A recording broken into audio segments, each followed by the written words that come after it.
Okay, that looks great. That looks amazing. So I'm gonna give you guys some time to log in. I'm gonna give you guys some time to log in.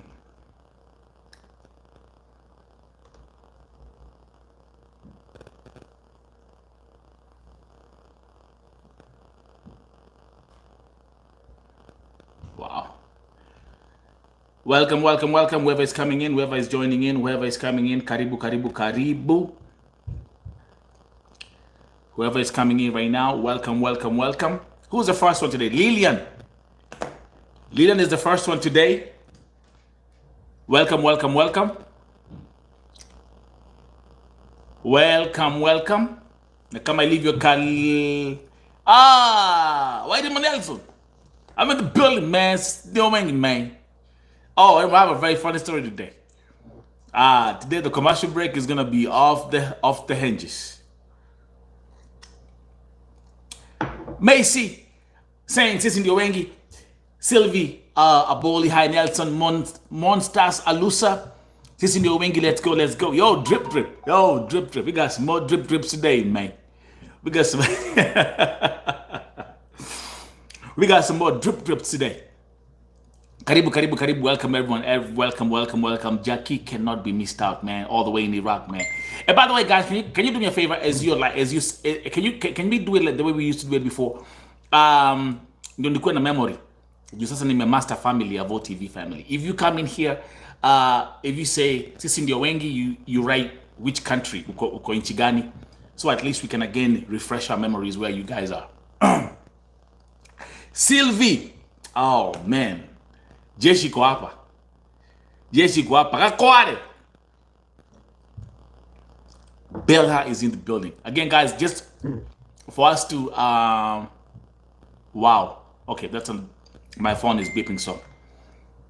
Brenda saying mambo Sisi ndio wengi. Sisi ndio wengi Dubai. Okay, exactly. Can you start? Okay. Can you start? We can make a Sisi ndio wengi na some of the country where you're watching from. Watu kujuana hapa. Watu waendelea kujuana. So, Kimi, Sisi ndio wengi Dubai.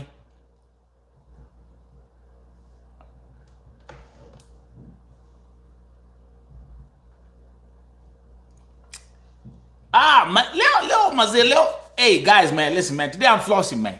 I actually bought it's a George Floyd. You see this one right here? It's a George Floyd. I bought this during Mandamanda George Floyd because I was documenting. It's a beautiful George Floyd. I love it. Actually flex. I love it. Love the best day, man. Now this is actually beautiful and it's warm outside. It's summertime, man. Nikichapa glasses, man. You feel like you're, Movai girl.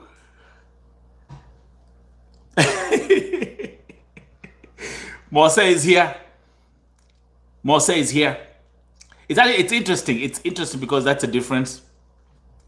I'm always matching, man. Drip. But I love it, man. Don't you guys love it? And but then you see the way, man, fasting in before the mambo. You see, so you see right here? I do my whatever, yeah. It's a George. I love it. I want to make like these ones for Vote TV.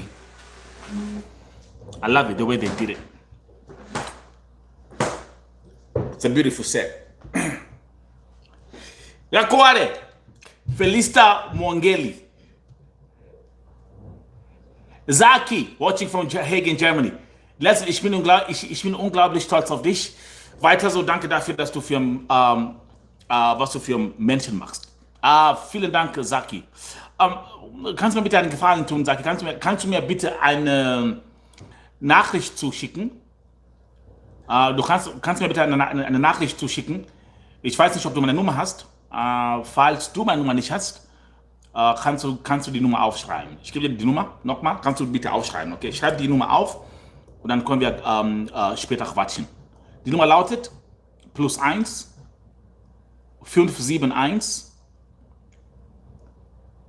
440 91 99. Nochmal die Nummer für dich, Zaki. +1 571 440 9199. Also Zaki, bitte die Nummer bitte aufschreiben. Mary Peschke, Germany is in the building. Germany is in the building. Leo Deutsch, Deutschland iko. Eh? I told this family saying, Kiswahili bana. Boss, hapo ukiingia, this is a multi-lingual platform. Okay? When I speak 6 languages, so don't worry about it. Okay? And on the flow. Ukisikia nime switch. Eh? And by the way, let me actually again remember this platform. There are people who are watching from from different countries as well. So I have to make sure that I always keep a balance of the language. Jane watching from Saudi Arabia. Josephine Tisindo Wenge Riyadh, man, let's go. Amazing. I mean, it's funny. Oh, what? I was laughing about this. I was laughing because in Kenya, you say vest.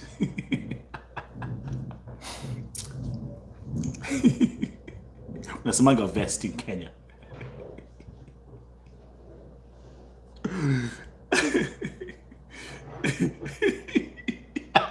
Villa.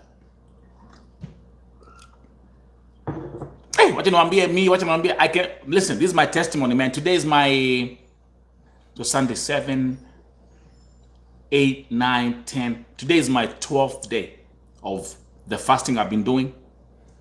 Guys, what you know, I know how I'm feeling. I'm feeling great. My body is feeling great.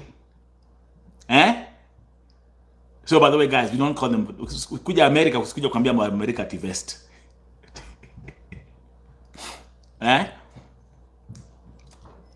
It's called tank tops.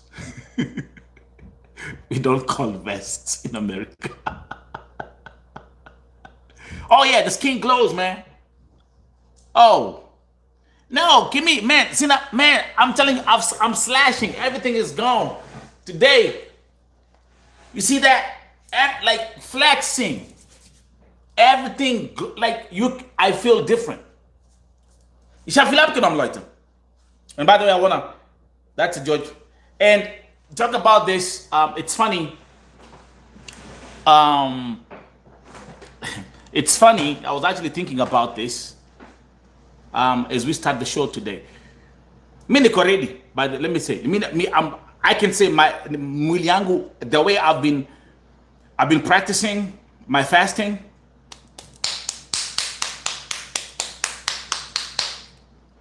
Amazing. I look way better, man. This year quando utavi quale. No, like let's actually start from there as we start the show. I feel great. I feel amazing. Es fällt mir schwer. Mary Peschke, bitte anfangen. Ja? Bitte anfangen. Denk dran, ne? Ab dem 28. Juni, das geht also für 7 Tage. 7 Tage lang. Und da trinkst du nur Wasser. Nur Wasser oder Tee. Remember, guys, the way Passenger wants us to do the fasting, he wants us to do the dry fasting. We've been talking about this, and me, I'm on my 12th day.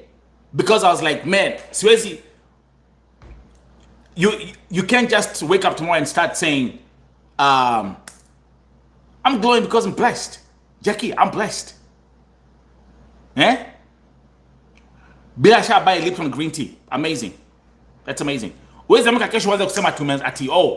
Now, boom.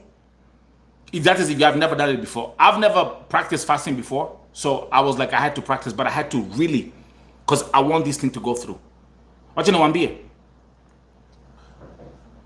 How many people have seen my Facebook post, Zaleo? Do you know what time I was sleeping? I was sleeping at 7 a.m. in the morning. After my system of usingizi imeharibika kabisa. I have a completely different new system of usingizi. but it's fine. How many guys did you Muliona? Let's start from there. How many watched the video when is enough? How many watched that video? Beatrice Ka Kenya, welcome. How many watch my video when is enough? Nilipostea asubuhi.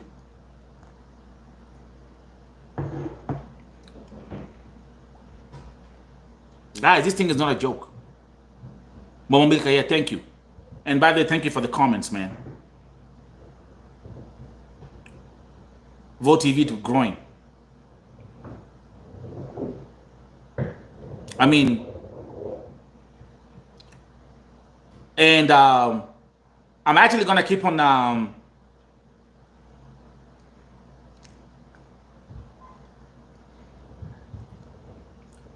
we have to keep on pushing this agenda, man. Do you know Jana peke yake? Jana we lost. I mean, how am I sitting here with three families and three families?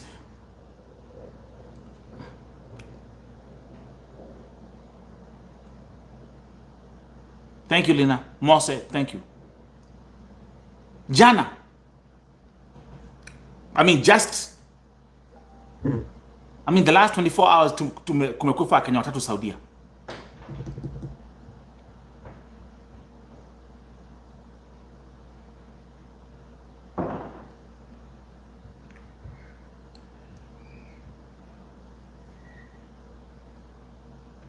Kumekufa watatu. How do we lose? Esther Mumbi karibu. Na baadaye if you're coming in, hey, guys, atuka hapa Mongevo. Like this broadcast if you're new here, subscribe to this channel. Hey, Jackie, you know my Facebook page, I have millions of followers on my Facebook, man, it's powerful. Sisi ndio mengi tuende kazi. Sophia, please, Mike, help us to take the body of Margaret. Nitaongea about Margaret Wanjiru Chege.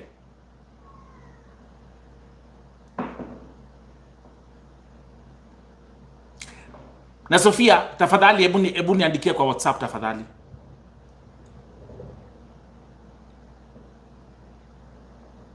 Jana Sister Kelly alikuwa hapa. Let me actually take you back from yesterday. Jana we hosted Lilian, sistake Metrin Kavina, ambaye amekufia Saudia.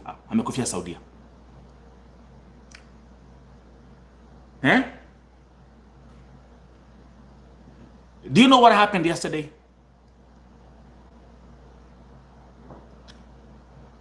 Jana kulikuwa na mazishi mbili Kakamega County.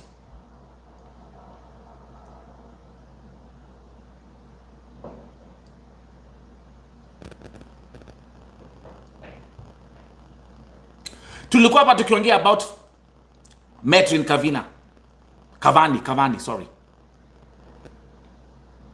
Bill has step by step, I'll get into that. Niko na vitu mingi hapa. Hata azishi. Tulipokuwa hapa jana, tulikuwa hapa na sister yake Metrin Kavani.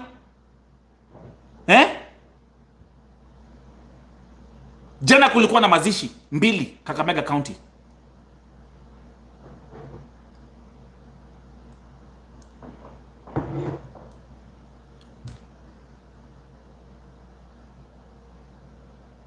When is enough? When is enough?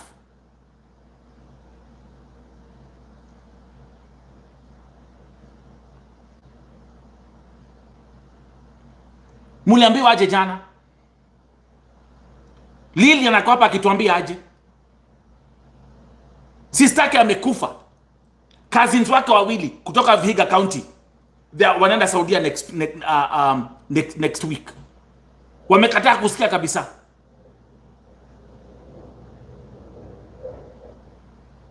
When is enough?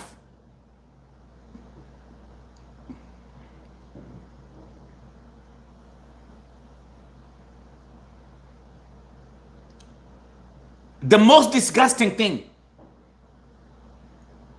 na nitawaonyesha, I'll put that. If you're on my Facebook page, you must have watched it. But let me show you. Imagine huyo mdosi wa Metrin alitumia familia. Hiyo video ambayo alitumia Lilian, the family, it's only 1 second. It's a 1 second video.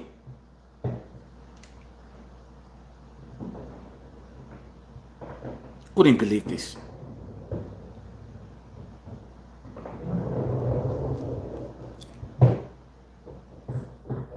It's a 1 second video.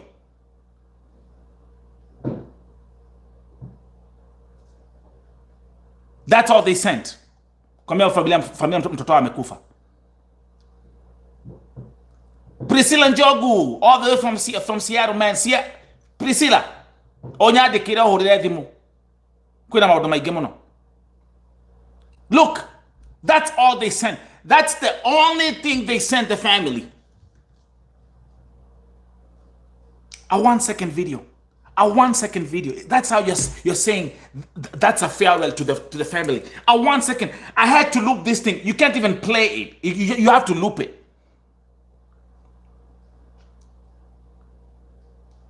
You have to loop it. You can't even look. That's all. That's all. That's all the family received. Hata mtu anakata si ya kusema, at least hata faa uende mtu, hey, okay, since you're on your way to clock out, say something to the family. No, they recorded. That's what they recorded. That's all they recorded. And a few minutes later, she was gone. I had to loop the video 30 times, at least if it get 30 seconds.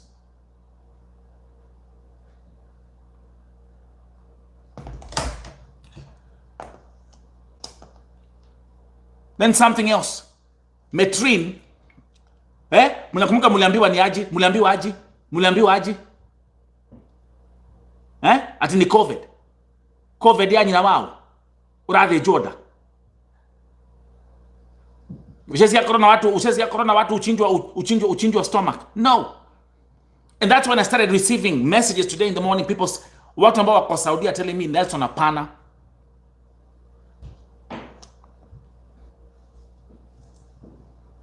Metrin alitolewa organs. When is enough?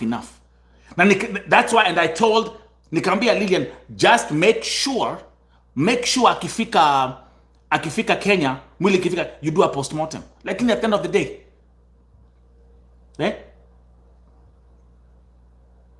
At the end of the day. Who will go and start saying justice for Metrin? Me, like it ilinishangaza. They only sent the family a 1 second video. This is the farewell video they're sending. A 1 second. Let me play this thing again. Just 1 second. That's all. Kuna kitu ingine? And if I watch it, ukiangalia, she's about to lift mkono yake. She's about to like say hi, but it's like this, then they cut. And that's all you send the family. When is enough, man? Vivian, thank you. So I looped it. I looped the video on my editor. Nifike 30 seconds at least tuweza. But unaona, ni kama nana kunua mkono, then they cut it.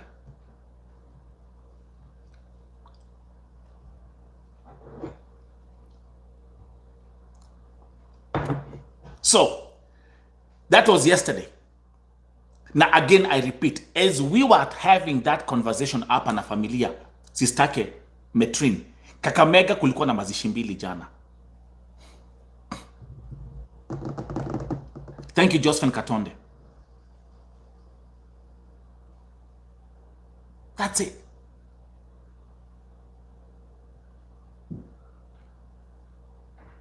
Oh, Mama Fabian, come on, Wanameno, I had a huge issue. Menangi mensumbua sana the whole of, but it's my wisdom tooth though, but it has to go. Tyrano, ibuprofen, ibuprofen or Advil. Actually, if you do ukifanya Tylenol na ibuprofen, you take like 2 tablets of either 2 tablets depending on the pain. Take two tablets of Tylenol and 1 tablet of ibuprofen. If you combine both, at least utaza kulala. Guys, ukiingia hapa like all this, guys, na mamyanga hapa tunakunyanga, we are here to work, man. Kiingia hapa, like the video, share the live stream, and if you're new, subscribe to the channel.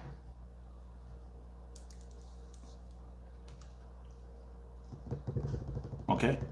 Hey, Kimi, I had 3 weeks. I don't know. You realize when I was, you guys didn't realize it, but I was talking different because I could not even, nilikuwa nawambia, niko na toothache. So hata nikiongea, my upper jaw could not touch the lower jaw. Karibu Gertrude, those who are coming in. So let's go back to the topic. Then sasa baada live stream ya jana, after you guys went to sleep, remember we have that 8 hours gap, okay? Me, I'm 8 hours behind you guys. So when we finished the live stream did you finish at midnight your time? Simu yangu ikaanza I was getting messages left and right. Point is, the last 24 hours, we've lost 3 of our sisters.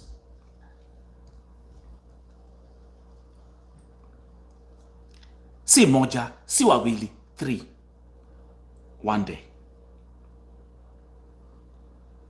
Wale tunajua.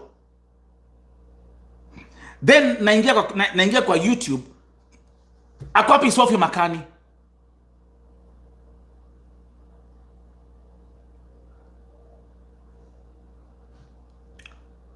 Akopi Sophie Makani. You know Sophie Makani is always here. I think alikuwa hapa jana. So after kupost video ya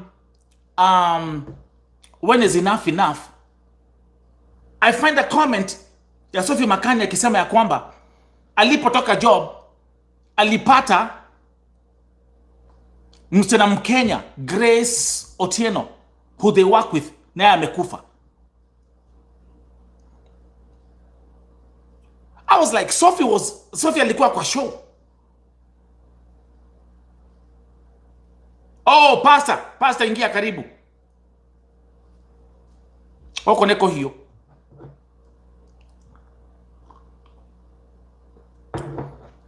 So when you guys mliponda kulala, and that's one thing I always keep on saying. Let me tell you something. That's one thing I always keep on saying. There's a huge advantage vile mimi nakuanga nyinyi mko 8 hours mbele yangu. Juu nyinyi mkienda kulala mean I'm awake because I don't sleep at night. So my phone was beeping left and right. Nelson, huyu amekufa. My friend, I'm like, actually I was like, what the hell is going on?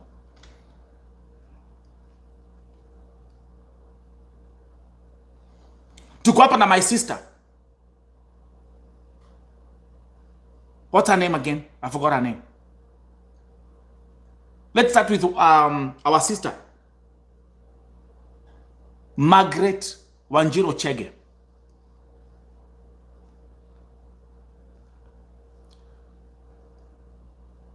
She died yesterday. Walikufa jana.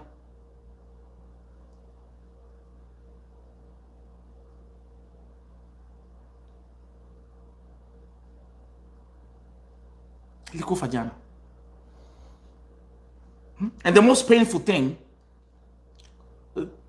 her friends are sending me all these videos and I'm like,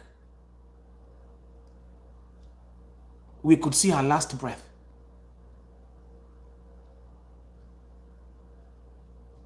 Now the story of Margaret Wanjiru Chege again. And I'm glad Pastor umeingia time poa sana because this issue tumekuwa tukisema ya kwamba our people are facing a spiritual warfare and they don't even understand.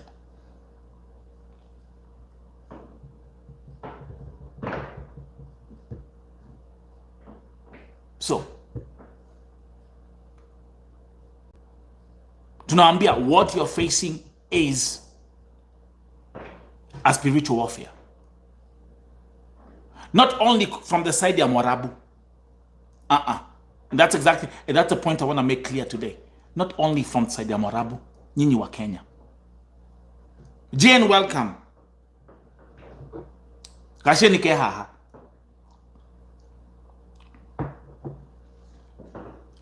Masi Myra Mugambi, welcome. So I repeat. Tumekuwa tukisema hapa mambo za spiritual warfare.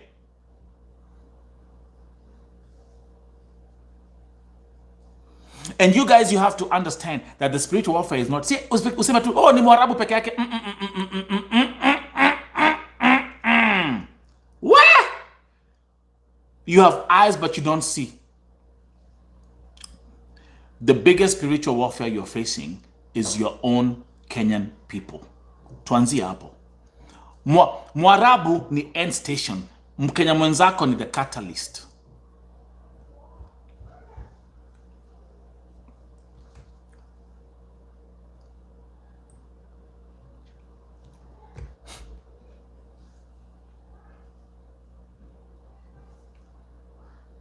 I repeat. Na muhigo kama hivyo. Exactly. Nothing. The enemy within. Mkenya mwenzako. When we are here talking about spiritual warfare, mnafikia tu, oh, Mwarabu. Mwarabu, yes, but Mwarabu is the end station. The worst spiritual warfare you're facing is your fellow Kenyan. Mkenya mwenzako. So give you an example. Yule agent ambaye anaingia Vihiga County anachukua msichana ambaye anajua ni vulnerable, ambaye ajui hizi mambo, ambaye ana simu, ambaye ana nini, anaenda kumuzia Mwarabu. That's the spiritual warfare you're facing. Hey! Na ndio sababu tukikaa hapa, Nelson nisaidie. The first question naulizanga ni gani? Agency imesema nini? Agent ame-blue tick, ametublock, tumetusiwa, tumeambiwa hatusaidiwi. That's your worst enemy. Because uyo ni Mkenya mwenzako. You will think that he or she will help you ukipata shida. So when we talk about spiritual warfare, my friend, it's the warfare within our people. Come on, man. Who am I talking to? Pastor, uko hapa. This is my 12th day of fasting. And thanks God, kwa sababu sasa nimezoea, my system ime-adopt. And I can tell you, even in this process, a lot of things are becoming very, very crystal clear. Pastor amekuwa akiwaambia hapa during our services. Some of these agencies I'm about to call now, they are devil worshippers. They are thirsty for blood. And they are also practicing all these kind of witchcrafts. We know that. What's Mwarabu? And they're here watching. That's a good thing about it. Nikingia live stream, they have to. So me, the good thing, I've learned how to face my warfare.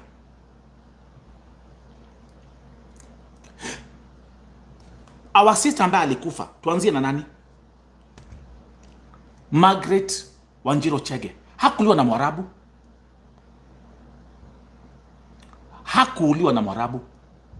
Margaret Wanjiru Chege. And I've spoken to about me, I always have to confirm. I've spoken to 10 different people and they gave me the same version of the story. Hata nikiangalia video. I have 2 videos and they are very sad videos. Margaret Wanjiru Chege alikuwa Istiraha. Those who are in Saudi Arabia, they know what Istiraha is. So there was a kind of a ceremony, ni kama party hivi. Yeah? You know what happened? Aliporudi nyumbani aligonjeka. And what happened? Skiza kwa kila mahali. Walimwekea nini? Wanasema aliwekewa sumu either kwa drink ama kwa food. Na Mkenya mwenzake. Come on, man.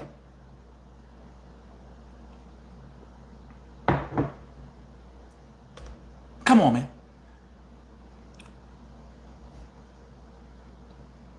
When is enough enough?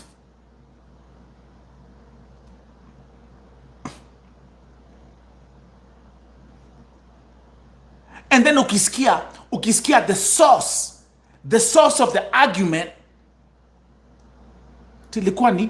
ilikuwa ni chali. Something happened, there was an argument about a boyfriend or something like that.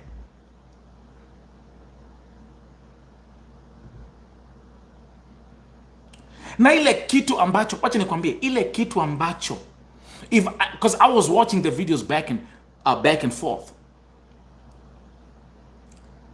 Una watch video, Milka uko Saudia, so actually those who are in Gulf, they will understand. In Saudi, they will tell you more about Istraha or Estraha or whatever they call it.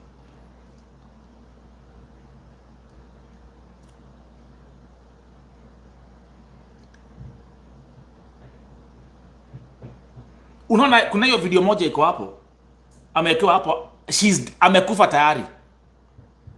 Alafu nasikia msichana akisema, ule anachukua video, ati wangani wako makomete. Niko kwa makomete, and even you look at her and you can see she's dead and gone.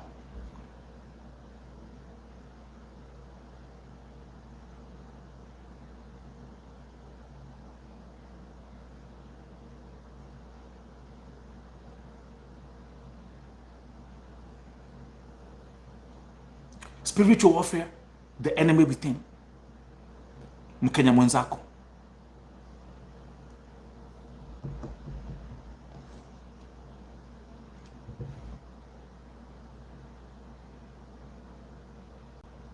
And you can see. Yeah. You know, Pastor me pali mefika, it doesn't matter whether it's alikuwa na contract ama alikuwa Kemboi, it doesn't. You know what I mean? But again, this is exactly what is happening within. It's the enemy within. Juzi, hata hiyo kesi hata sikuongea hapa. Kuna mademo alinipigia simu hapa Nelson. Tumechomewa nyumba. And she sent me pictures. Iyo Riyadh. Guys, the spiritual warfare is not just about Mwarabu. It's the enemy within, and that's your fellow Kenyans.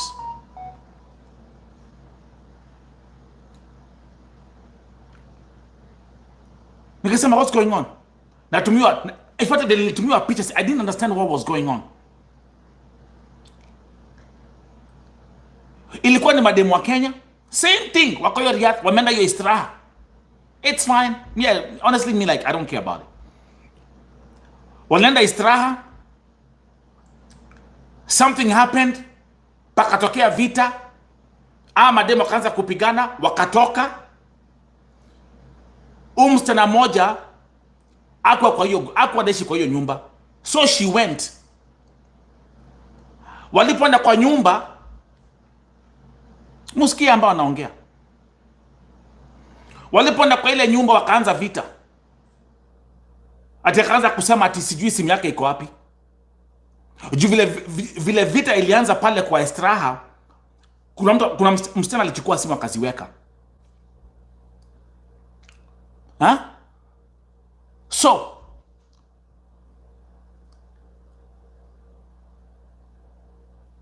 do you know what she did next? In the process, umesikia argument, vita imeanzia kule kwa Istraha. These are what nikwambie, naambianga watu, I get thousands of messages a day. Nikaanza kuongea hapa hata azitaisha, but because we're talking about imambo ya Istraha, the enemy within, spiritual warfare, let's get back there. Do you know what this lady did?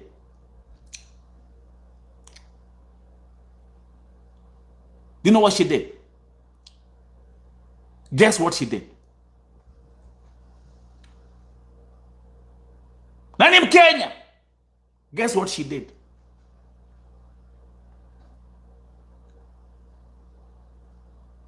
Alichoma your room. So when hizi room huwa wanakomboa.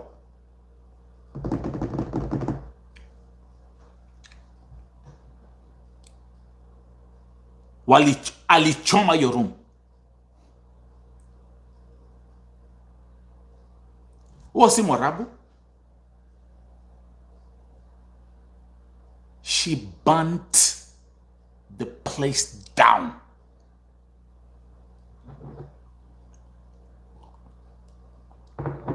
Spiritual warfare, the enemy within. Yes.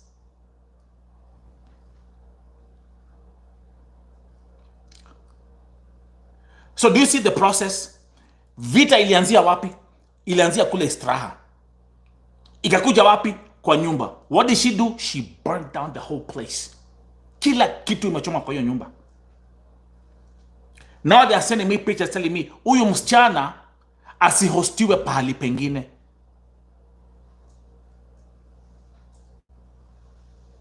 Thank you, Vivian.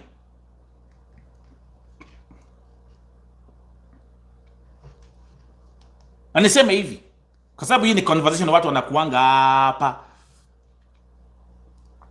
all the time, naambianga watu, me I don't care kama uko under contract ama kama ni Kemboi. As long as unafanya kazi yako vizuri. Kuna Kemboi wengi wametoroka juu ya mateso. Na Mungu amewabariki. Amepata Mwarabu mzuri, amepata nyumba mzuri na ameenda kujijenga. Vivian ako hapa anasema I've been here for 8 years. Tulikuwa hapa na Angeline jana. Amekuwa Saudia since 2014. So, as long as you're doing what you're doing, man, it's fine.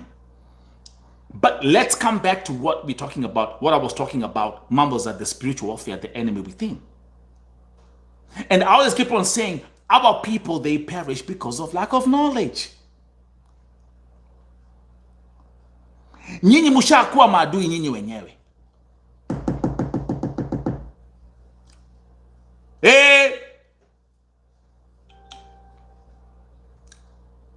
Hannah Njoroge has been there for 10 years. Thank you. Okay, you know what, Hannah? Pali ulipo, unafanya kazi yako. Thanks God kuna familia mzuri. So, I repeat, when you see us talking about spiritual warfare,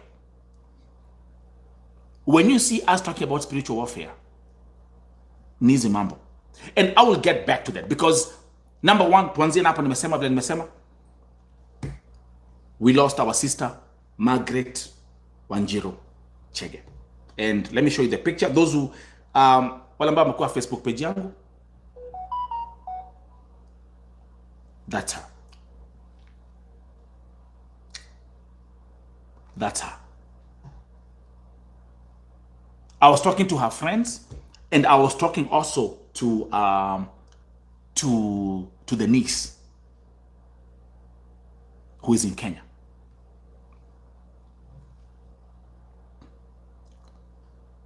Sasa sio ameenda tu hivyo. Hapa hatuwezi kuja hapa tupige makelele tuseme ati huyu ni Mwarabu. Huyu si Mwarabu. She was killed by the enemy within. Do we all agree on that? And by the way, again, I repeat, if you're welcome to Vote TV Primetime Show right here on YouTube. Kama umeingia hapa tafadhali, hit that like button, share this broadcast, and if you're new here, subscribe to this channel.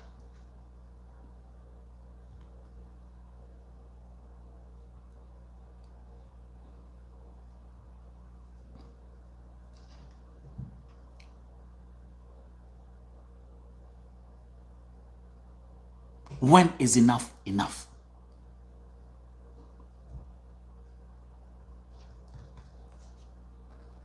Iya Martin Kavwahi, this is painful.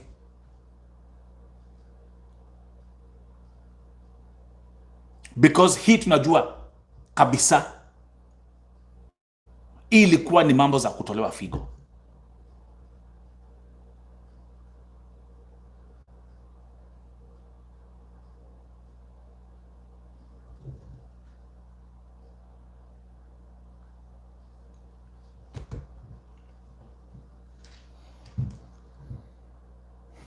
When is enough enough?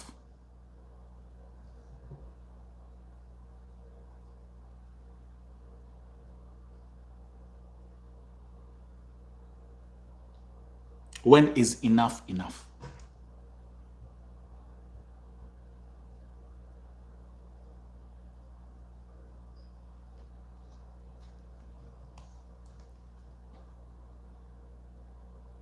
See, we can't be on one side, tuna advocate, tunasimama, we on the streets, tunafanya maandamano, and then on the other hand, we have these other dark forces of people who are ignorant, of people who are simply a lost sheep.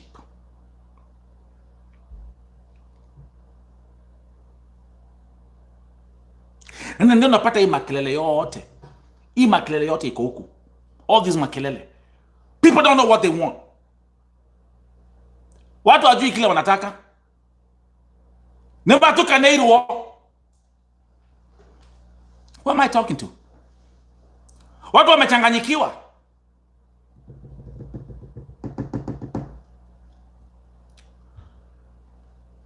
Watu wamechanganyikiwa, my brothers and sisters, man. I'm telling you.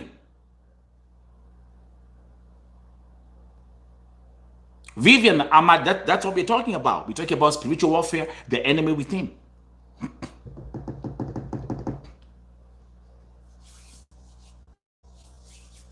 Yeah? Wanakunywa mpaka Clorox.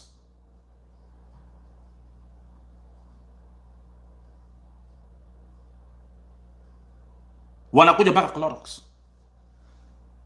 Hii mambo za kuflash ni wangapi? Okay, let me talk about your story ya mambo za maabortion.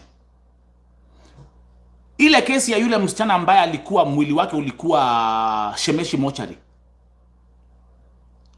Mwili imekuwa kwa for 2 months. Familia haijui, watu hawajui. Nani alisolve your kesi? Nani alisolve your kesi? Nani alisolve your kesi? Unakumbuka ule msichana ambaye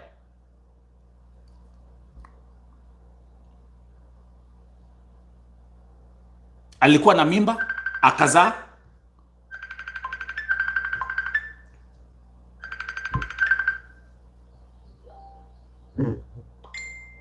So, and by the way, guys, this is Vote TV. This is Vote TV. Hapa tuna program. When you walk into my show, there's a program here. Shout out to the new ones. Karibuni. We're always ready for you. Yule msichana ambaye msichana amekuwa pregnant,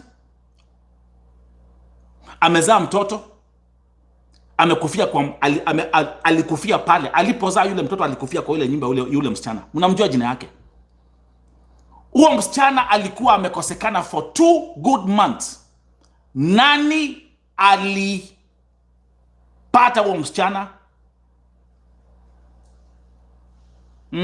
Sidi Muriuki. Sidi Muriuki.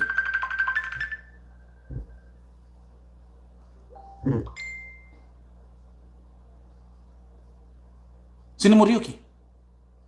So let's talk about. So let's go back to let's go back to the story. Spiritual warfare, the enemy within.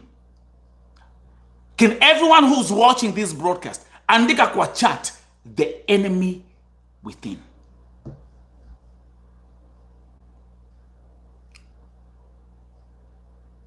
The enemy within.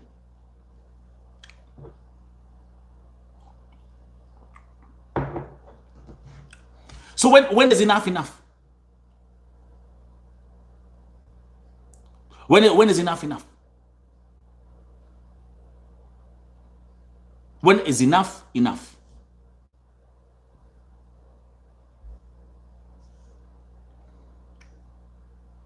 Right.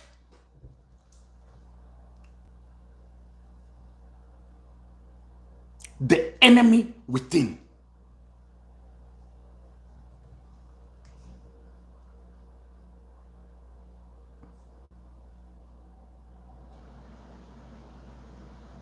The enemy within. Guys, this is Vo TV.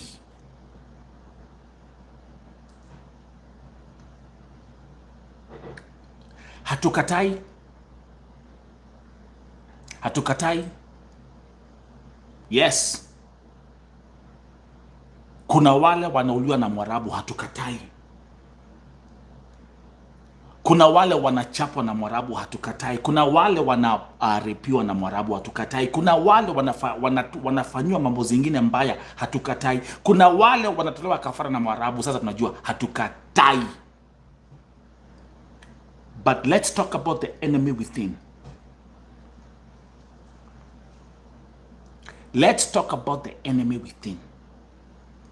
My question to you is, swala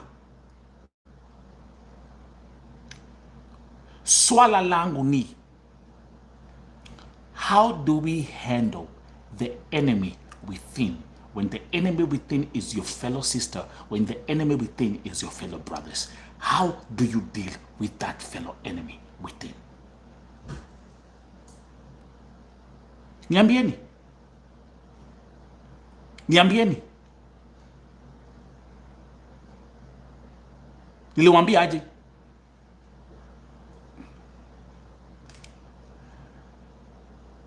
Hata hizi vifo zote zikihappen ambazo zina happen hapa,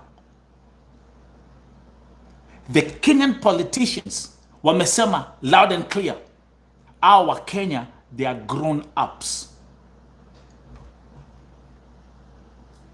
Mimi naongea man. Tiko noma ya kodwara. Utapiga makelele ya 2 seconds alafu wanyamaze.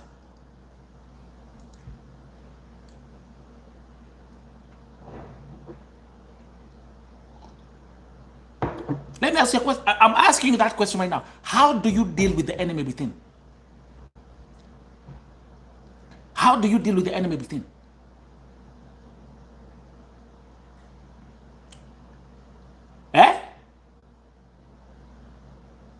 Give you a simple example.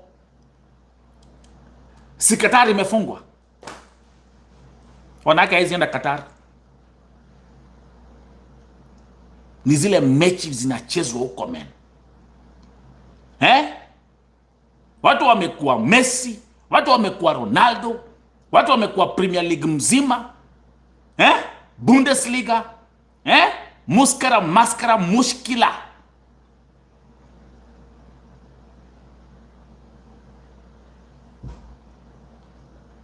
Hiyo ni Mwarabu. Hiyo ni Mwarabu. How do you deal with the enemy within?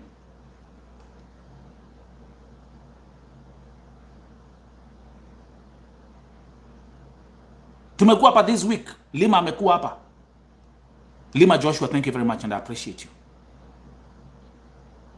Si alikuwa hapa Monday, si alikuwa hapa Tuesday, akituambia vile wanawake wanauza nyanya kama kitu ingine, bei ya 10 ya kuhiga biashara.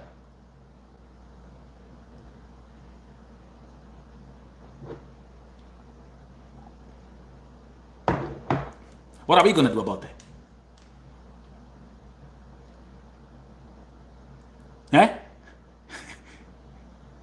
Wanapenda kuimba, oh Neresoni, oh Neresoni, oh Neresoni. How are we going to deal with the enemy within? How? How? Nikolombotov, pastor.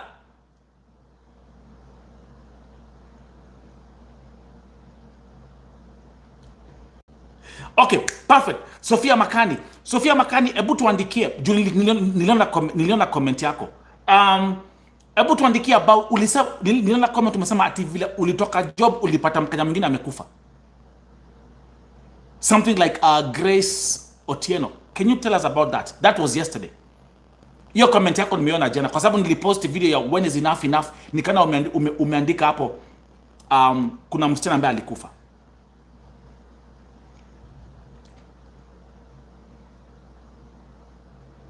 Huh?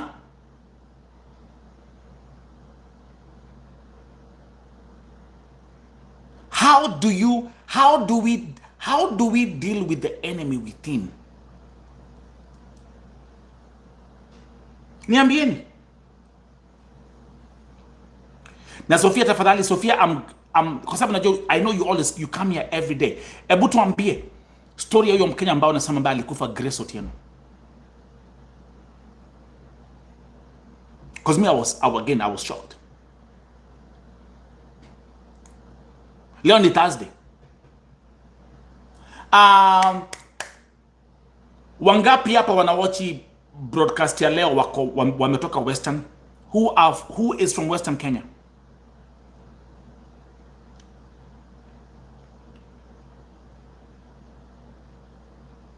Mbaba Ndongo, thank you.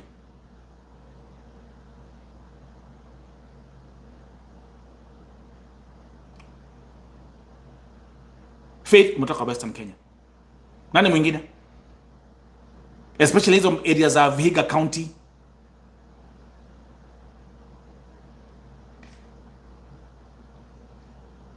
Lilian Munai.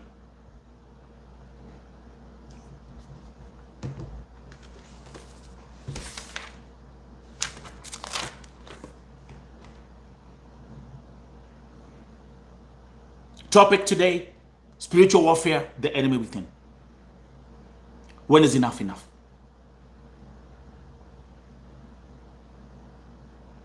Easy before mingi zina happen. Kama say as today nimeambiwa kuna familia ambao pia iko Western inagojea mwili ya msichana wao itoke Saudi this week. Kumekuwa na mazishi. Catherine Kabeyeka, Eunice, Brenda. It's clockwork, man. It's happening clockwork. And I've realized that most of these victims, because again, you have to also look at, and that's what I always keep on saying, knowledge is power. And statistics never lie. So, ukiangalia statistics, how come it's like we're having like, out of 10 mazishi, it's like 9 are from Western.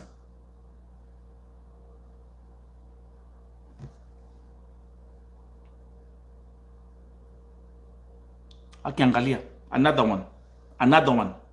Sofia Makani ameconfirm. Meta wasimjui. I saw your comment leo asubuhi, which means late last night. That's another Kenyan gone, Grace Otieno.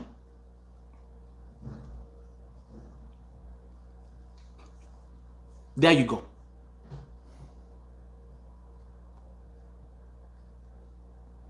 Alikufa jana, ni yule nilimwambia juzi hapa naumwa na tumbo, alikuwa anatapika damu na kuendesha damu, but alikuwa ofisini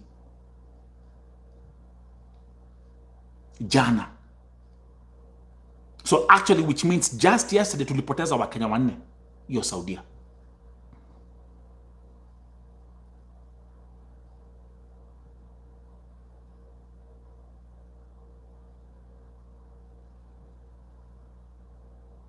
When is enough enough? When is enough enough? When is enough enough? Tumepoteza Wakenya 4 jana peke yake. When is enough enough? Is this normal?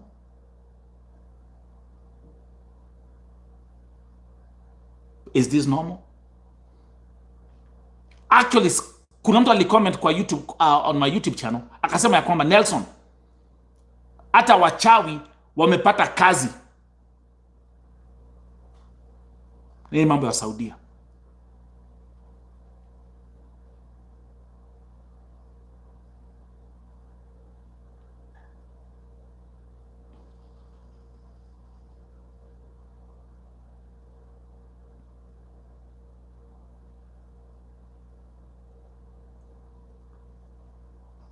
Tutaimba huu wimbo mpaka lini? And let me tell you something.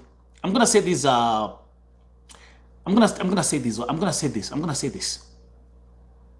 this. Actually, at one point, wacha nikwambie, on one hand,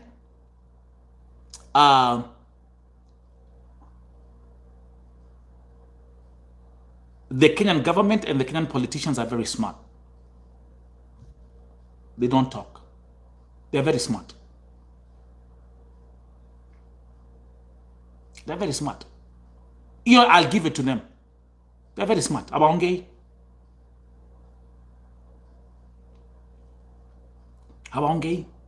Woni wakiongea. My governors, my senators, my MPs. Abaongei. They don't talk.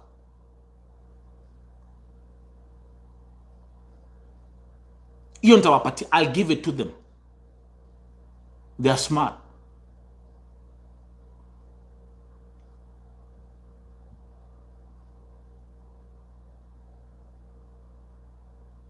Hii wimbo ya iko wapi serikali, iko wapi serikali, iko wapi serikali. You've been singing this song forever. Forever! Until we all realize and we woke up to the wake-up call that they don't care about you. That's why they are flying, they are flooding. Wacha nikwambia, they are flooding. I have people who work at the airport.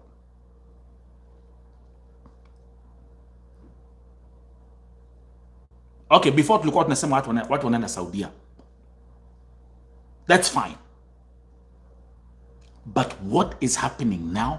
They are flooding.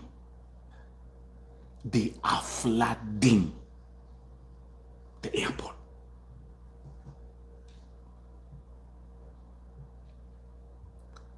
They are flooding the airport.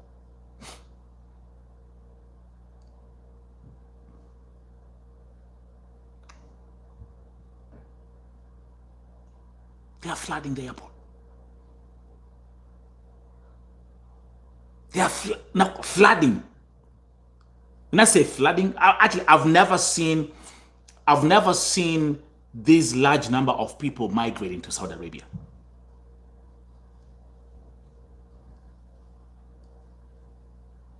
Someone wrote to me, leo hii hata before niingie live stream,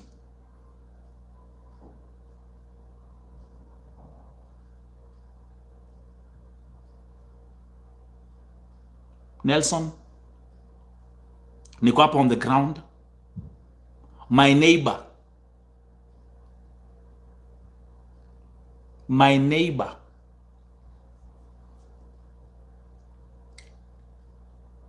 anaenda Saudia. Nilipojaribu kuongea na yeye, aliniambia niachane na yeye, ni maisha yake.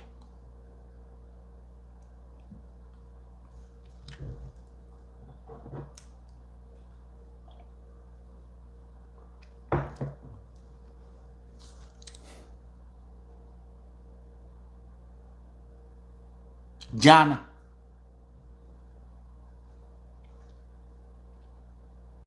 Lilian alikuwa hapa, and thank you Lilian, if you are watching, whatever you are, thank you for coming here yesterday. Sistake ametolewa kafara, we know that, na mulisikia yale alituambia. Anagojea mwili ya sistake iletwe, na cousins wake si moja wawili, hiyo Vihiga County, they are going to wanaenda Saudia next week, na wamekataa kusikia kabisa.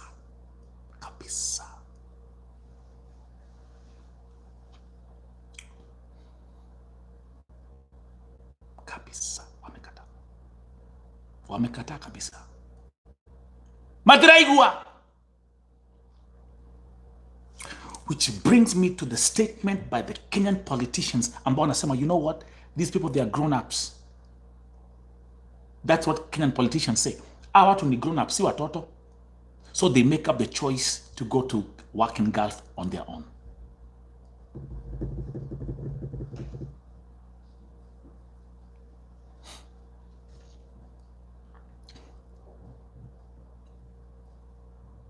Spiritual warfare, the enemy within. When is enough enough?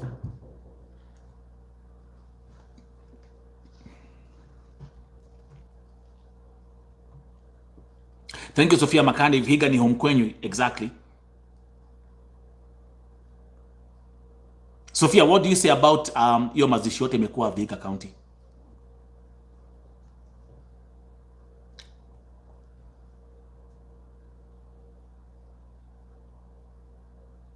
I gotta say, the Kenyan politicians, they are smart.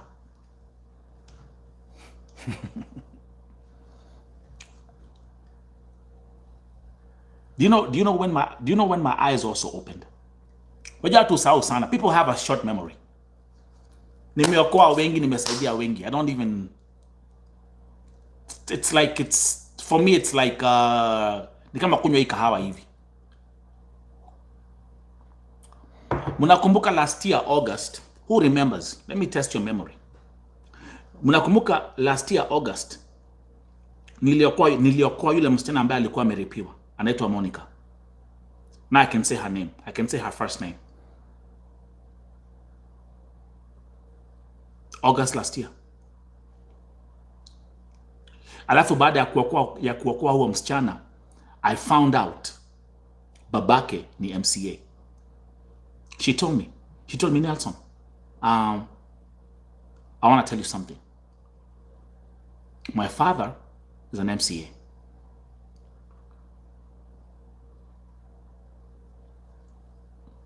Na hiyo story nilisema, I will talk about that story exactly 1 year after.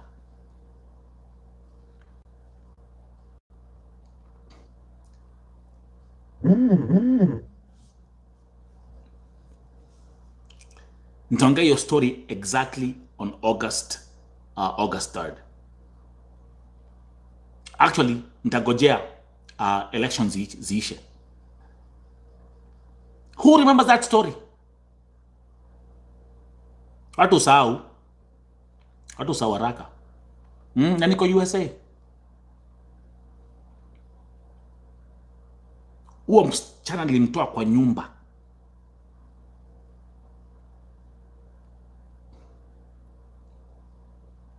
Nilimtoa kwa nyumba ya Mwarabu. Tulipanga vizuri. Hiyo atakuna, that was a clean one. Hiyo kwanza, I stand up on the ground.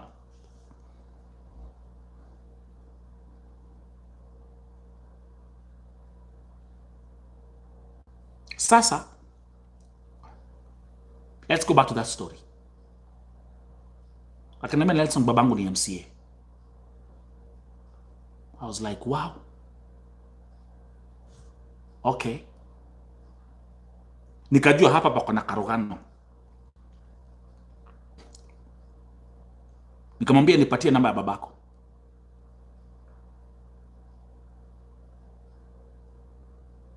The thing is, when I'm in the process ya kurescue mtu, the first thing I do, I always focus on the mission.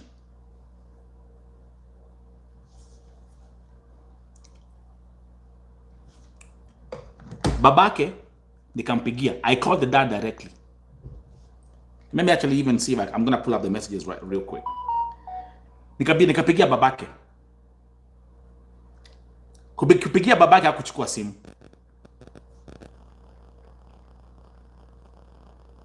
Hakuchukua simu. Nikamwandikia. Kambia, hello sir, this is Nelson. I'm the president of Voices of the Oppressed. I just want to tell you, mtoto wako ameripiwa.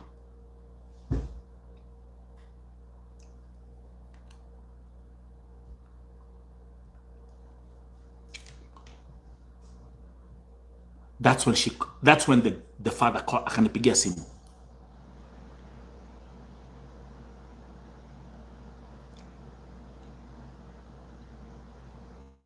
And this guy is an MCA.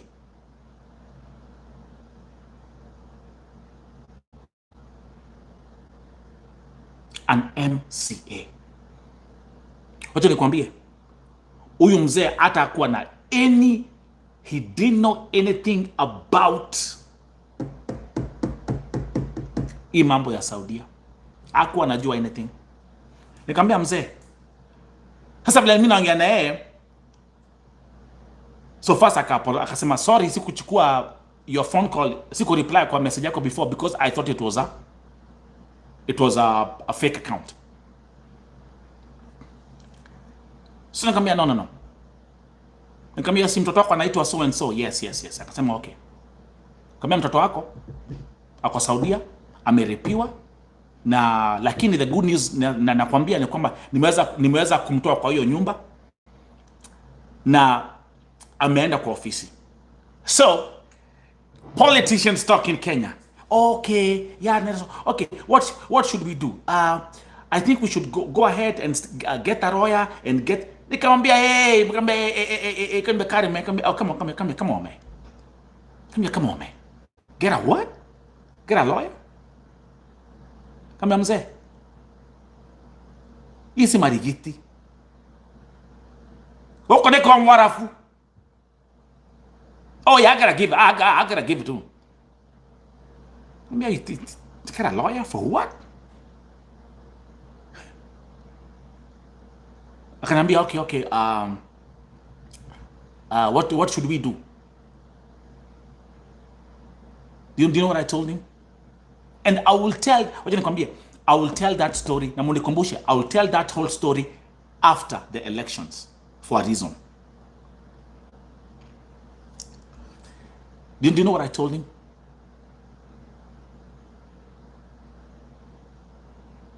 And I want you to listen exactly what I'm going to tell you right now. Nikamwambia number one, niko na details za ofisi za mtoto wako, I have their phone number. Niko na namba ya ofisi ya Saudia, niko na namba ya ofisi ya Kenya. Uwapigie simu uambie you are working for the government. Mtoto wako aletwe nyumbani ASAP.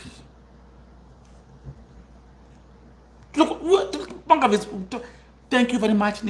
Asante sana kwa sababu ya hii yote. Asante. We had an amazing conversation. That's what he did. So he called the office in Saudi Arabia akasema, guys, I am a politician here. I work for the Kenyan government and I want my charity to be brought back to Kenya. Ameongea na Mwarabu, amemaliza. Akapigia sasa, sikizeni, akapigia sasa ofisi ya Kenya.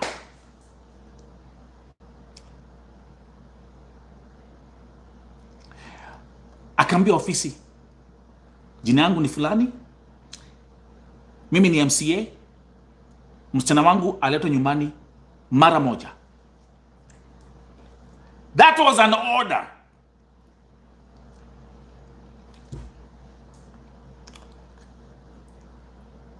Akanipigia simu, Muthe, kuhana atia, ni Mkikuyu, mono wa nyoba.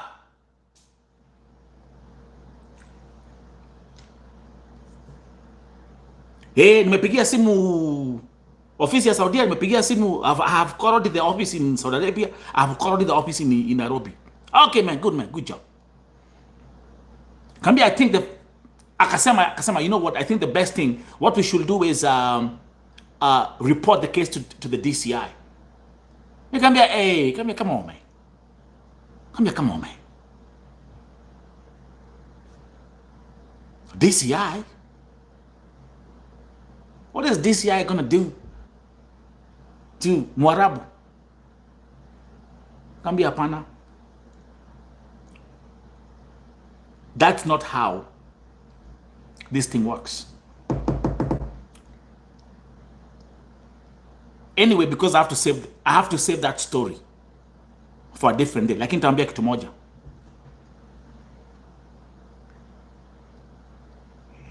Ile siku ticket ilibukiwa ya Monica, I will tell you the words he told me.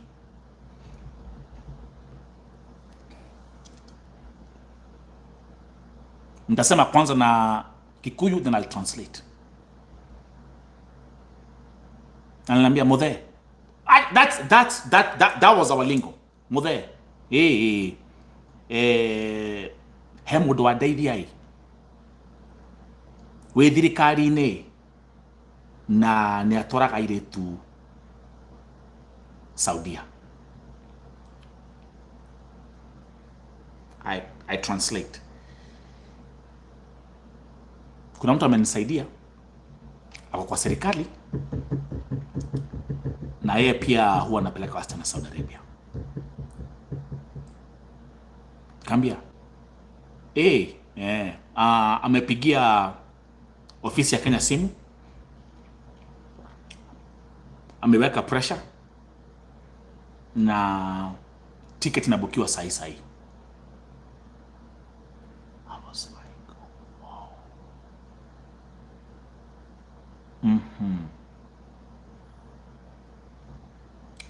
Click, click, click, click.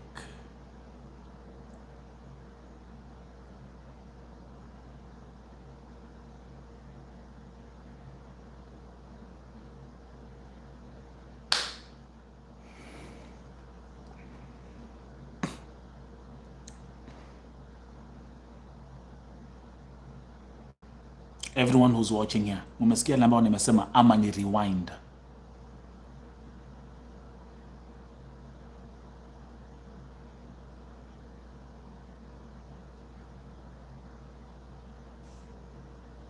Someone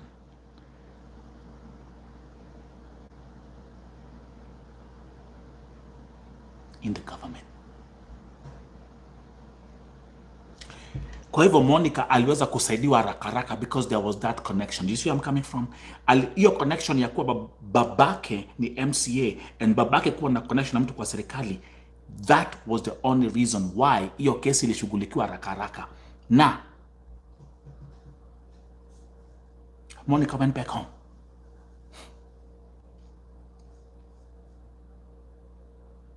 You hear I always keep on talking about people being broken. Do something else to rescue my sister. Top of the hour, next topic nitaongea hata ni topic sahi ya Linda Musembi. I'll talk about that in a minute. Spiritual warfare, fighting the enemy within. When is enough enough? Mimi kwa kesi ya Beatrice Waruguru. Kwa kesi ya Beatrice Waruguru,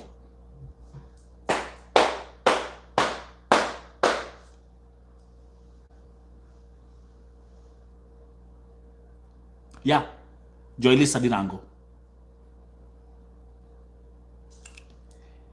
I kept on asking one question, lakini watu hawasikizi. How comes not one single politician, not one single person in the government stood up and said, this is not right? Na hiyo kesi ya Beatrice Waruguru hakuna mali haikuwa. I pushed that story everywhere. I worked on that case everywhere. Mimi kesi ya Beatrice Waruguru nilimaliza nguvu. I don't speak about it. Wacha nikwambia, kuna wakati nilikuwa, before niingie live stream, nilikuwa nakaa chini napiga magoti naomba, naambia Mungu nipatie nguvu, just give me the strength kuweza kufungua mdomo niongee. You guys have no idea. You know, it's easy kusoma. Oh yeah, hivi ndivyo kunaendelea. Ilikuwa kuradhie huko ebu imagine it's easy to read, man.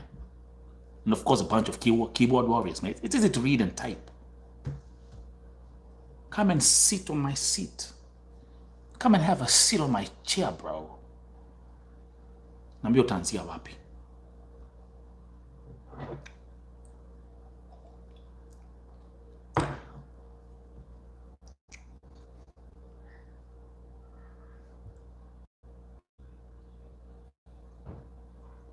Alafu ile vita nilipigwa walipigwa maandamano ya kwanza. They tried everything, walijaribu. Na kwa pia hata tuna bahati, we were lucky, hiyo permit ilisainiwa na OCS. Thank you, Omi.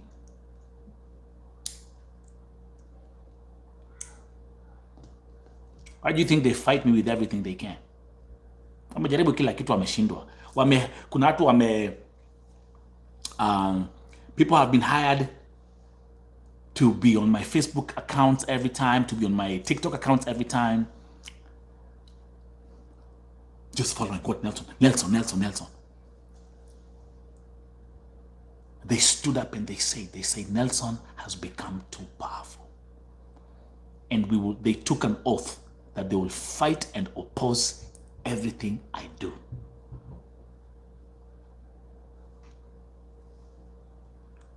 Ni watu wa majulizi. Okay, let me ask you a question.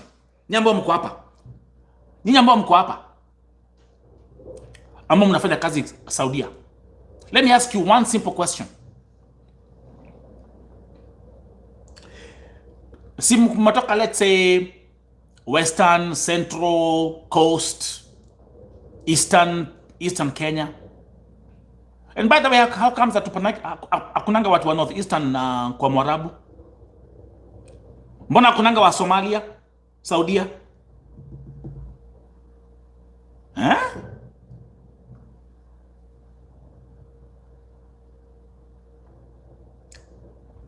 Te quiero muchos. Buenas noches.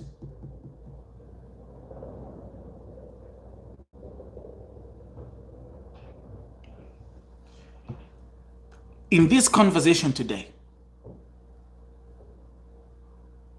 let me ask this question. Ni mara gani ushaiona, mara ngapi umeshaiona mtu kwa bunge amesimama hivi? An MP from your county, an MCA from your county, a senator, senator from your county, a governor from your county. Umeona akisimama from your county. Angalia pale umetoka. Alafu anasema, oh, wasichana wetu wanapata shida, wanasumbuliwa. This is not right. And this must come to an end. How many times? How many?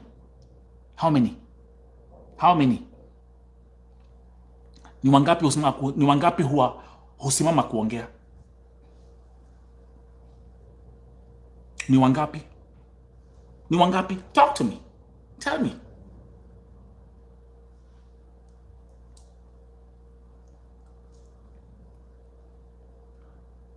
Tell me. Kuna jibu very simple. The answer is no one. No one is standing up. No one is speaking. They know everything.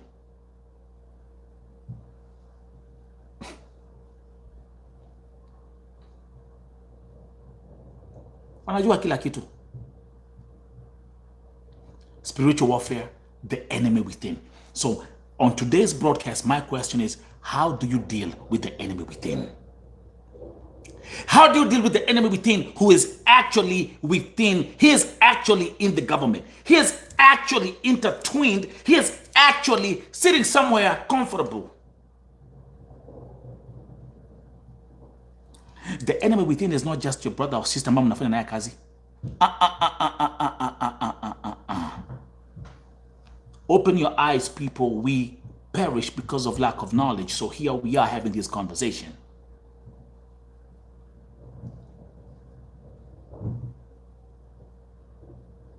Unafikiria huwa posts zangu za Facebook, they go viral everywhere.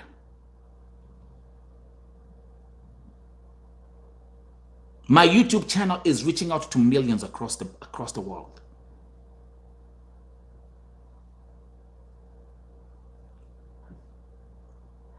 The only day nilikuwa na expect at least ile, hata kwa sababu tu ile utu, you know, ile utu, ile kuwa na utu, waseme man, Beatrice Waruguru, hii mambo yote imefanyika, vile ameuliwa nini. I was hoping, ni hamuna idea, I was hoping, hata sikuwa nauliza watu wawili, I was asking one person, at least one person asimame. Hata hakuna mtu, hata the rep wa county ya Beti hata kuongea. Hakuna mtu aliongea, hakuna MC aliongea, hakuna governor aliongea, hakuna senator aliongea, hakuna. Which brings me back to the killer, yule ambaye alimuua Beatrice. Mwarabu alisema na alituambia, I can buy your government and all black people are slaves.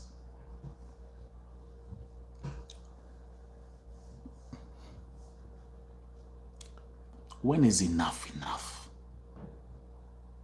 When is enough enough? When is enough enough?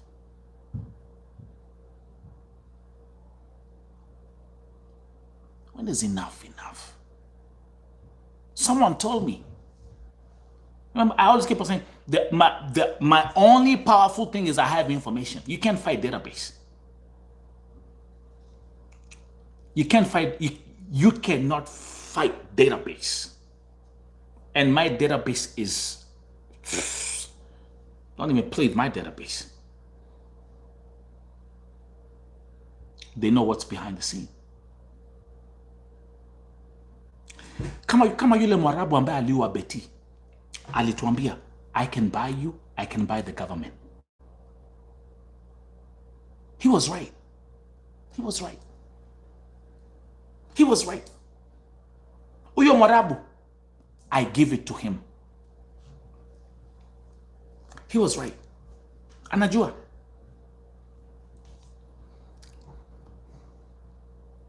Scholar aliambia mamake Beatrice nini? Scholar. Let's go back to Scholar.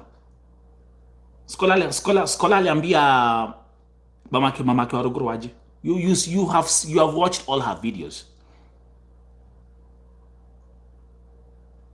Alimwambia aje?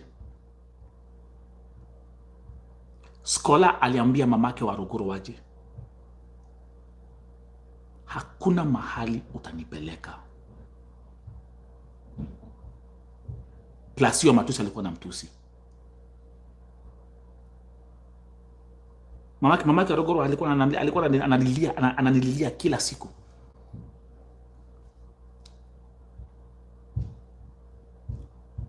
Angalia calendar.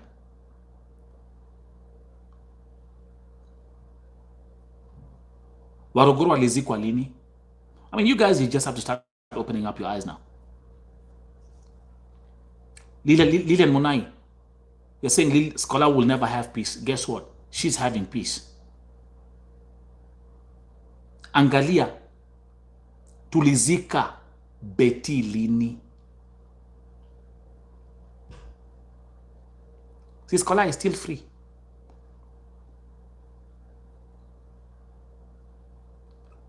Yule broker alipeleka Waruguru kwa Scholar. She's still free.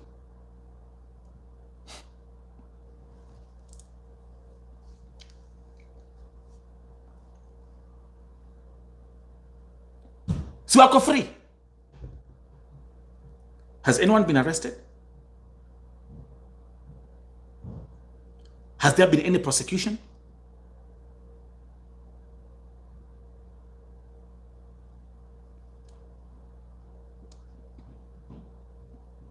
I'm asking you guys. Has anyone been prosecuted? Has there been any case in court?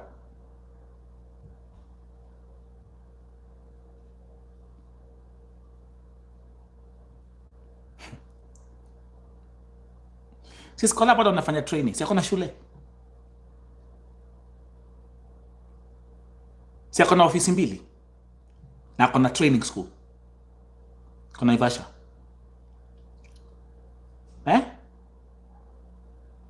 Umesikia anything about ati hiyo shule imefungwa?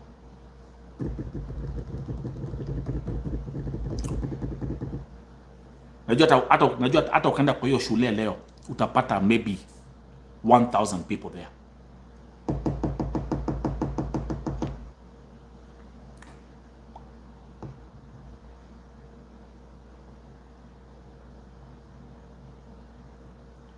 Welcome, Sharon. You're late, but welcome. Go with the flow.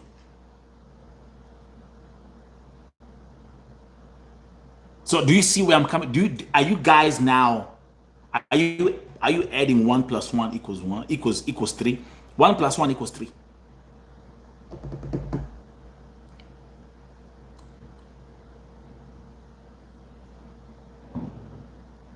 No arrests, no prosecutions. Mwili lizikwa. Everyone is comfortable. Everyone is happy.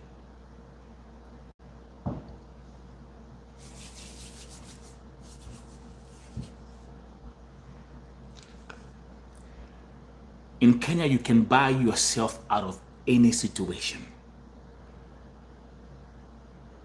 Kama umepitwa 90 minutes when you meet, so you must make sure you watch the broadcast after ikishaisha.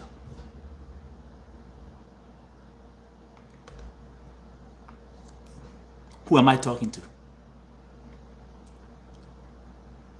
Who am I talking to? The enemy within.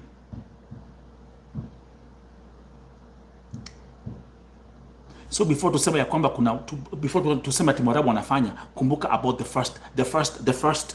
the genesis of all this, the genesis of this human trafficking, the genesis of this modern slavery is not Morabu, it's our people, it's Kenyans. But they will not speak because of the power of the dollar.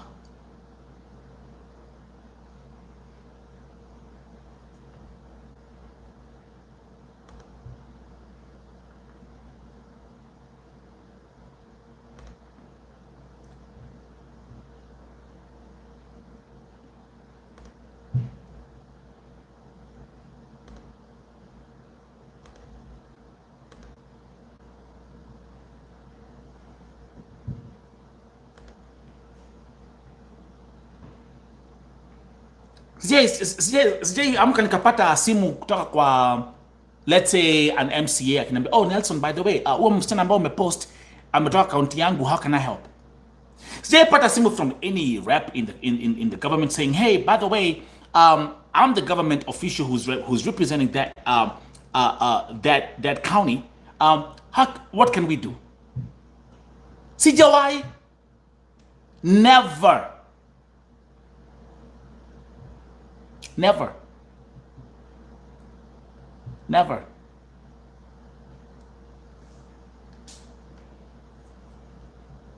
Juzi nilikuwa na kesi ya msichana hapa ambayo yuko Dubai. Niko Dubai ama ni Qatar.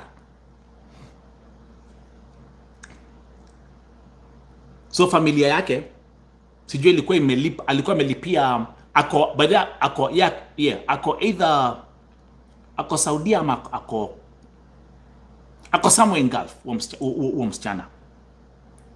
So amelipia brothers wake wawili wapelekwe Qatar.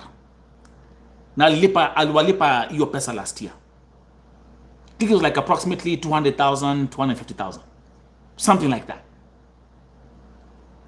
Anyway, long story short, ule agent ambaye alikuwa amepromise atapeleka brothers wake Qatar, she's actually an entertainer. Niliona kuna hata sikubanga hiyo story. I was so surprised because it just popped out from nowhere. Because she went to Tuko and Tuko aired the story. Ule mama wa Vitimbi, anaitwa aje mama? She used to be like an actress or something.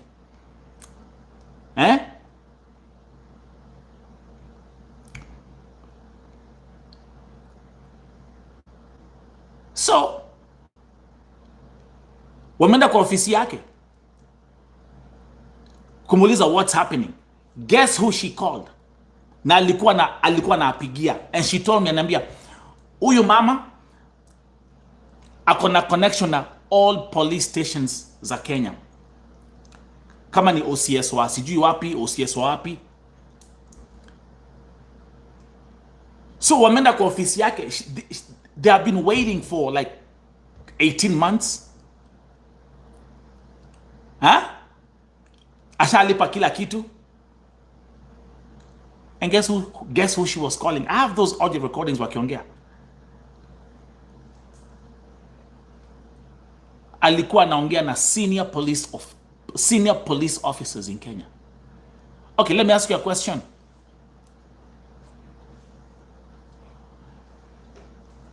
Hizi mambo zote zinaendelea Saudia, Lebanon, Iraq. Kwanza we know Iraq na Lebanon is that straight human trafficking. Hiyo ni human trafficking. Kwa sababu Lebanon haina any uhusiano na Kenya. Iraq kiserikali hakuna any diplomatic relationship with Kenya. So let me ask you a question. Ushaamka asubuhi ukapata agent ameshikwa, director ameshikwa, amefungiwa, amenyang'anywa license, with all this happening. Now it's time for you to be realistic now. Ushaisikia? Type yes or no. I know the answer. So tell me.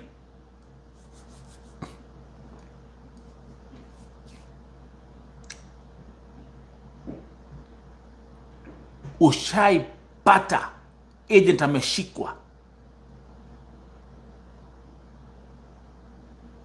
Thank you, Kamau. Lillian.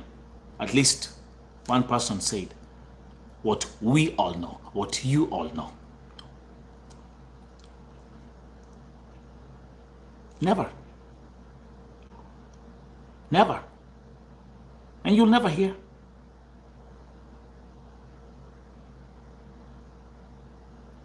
Never.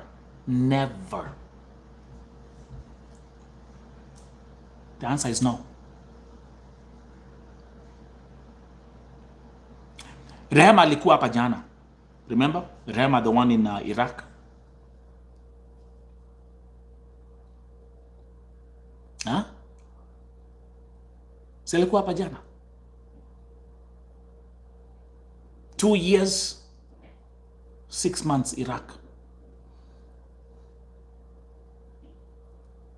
Yale amepitia kwa huyo Mwarabu. Yale amefanyiwa on top of that. Si alikuwa hapa jana.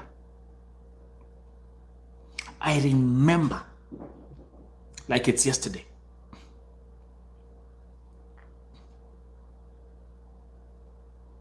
Exactly. This whole group is like a secret society. That's right. You're very right on that one.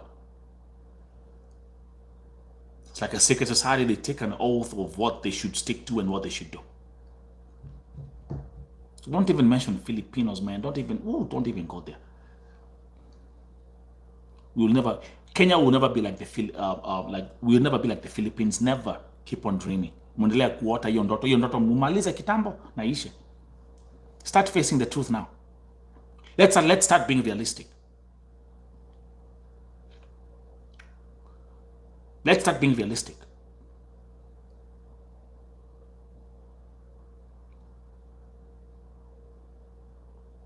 Wajua hata deal na kitu ukijua what you're facing. And you just be realistic with it. The only last voice that is left speaking for oppression in Kenya is Nelson Mike Midhamo Muriuki. The last voice. Because I've also crossed the edge.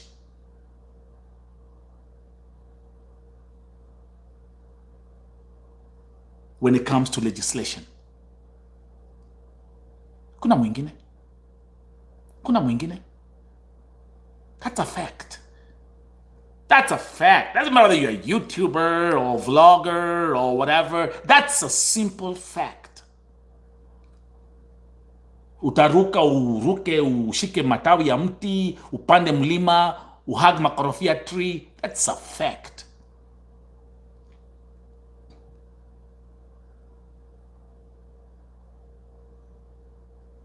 Nilipoanza 2015. I had two powerful people ambao nilikuwa nasukumia kesi, tunasaidiana what.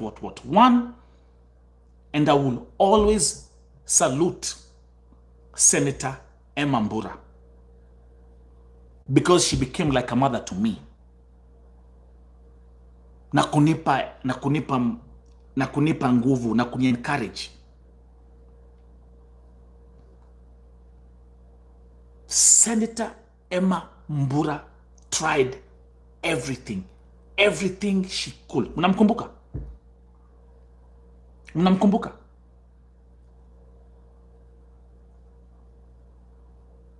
And actually, it's a couple of months ago, she actually reached out. We were thinking about, hey, how can we had some great ideas, man.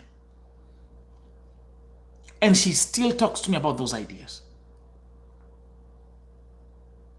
Senator Emma Mbura alijaribu kuwapigania jameni. And she was the only person I had in the government. Hata nikidili na story ya Mada Nyagodhie, whatever. So many things. Lakini muliona what happened. We woke up one day, wakamwekelea scandal ati akona sijui akona she's having a sexual relationship with a young boy or like a young man of 21 years old. Wakafake mpaka audio recordings, wakafake. Maze walimchapa, wakamchapa. And she gave up. She stopped. She gave up. Yeah, that's how they silence you.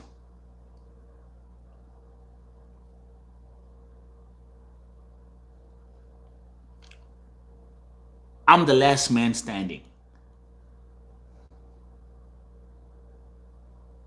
Na mimi hakuna kitu hajajaribu. Wamejaribu. Hakuna kitu hajajaribu. Pseudo accounts hazifanyi kazi sasa. Zimefunguliwa, zimewekwa pale, zimeenda TikTok, zimeenda wherever, zimeenda. They've tried everything in their mighty power.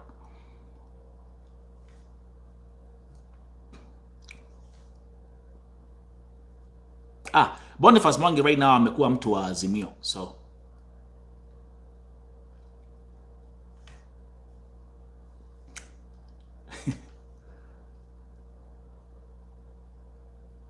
yeah. And I felt because hiyo scandal ilikuwa ni scandal mbaya. Okay, and she's a mother. Unaona ukisema ati mwanamke a mother is having sex with a 21, 22. Wali fake kitu kabisa, wali fake. And she gave up. Mimi nimezoea. Mimi nitapaka matope. Mimi mimi nikiona kwa ati kuna place pako na Nelson. Mimi naambia go on. Keep it up. Knock yourself out. They know I'm the only last force standing. They know that.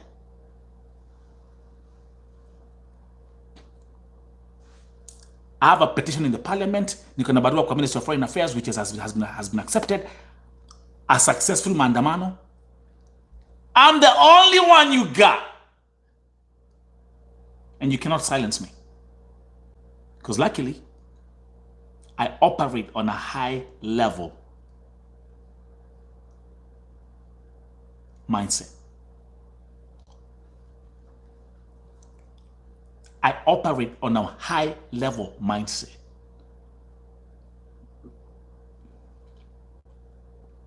Kuna wongo hawajajaribu ku. They tried everything.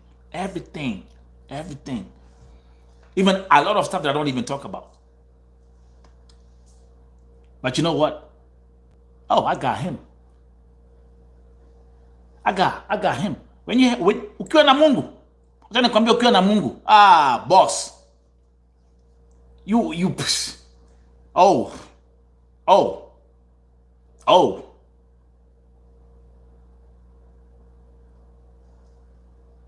And then on top of that, I have Vote TV. This is a movement. A God-led movement for the people. By the people, for the people.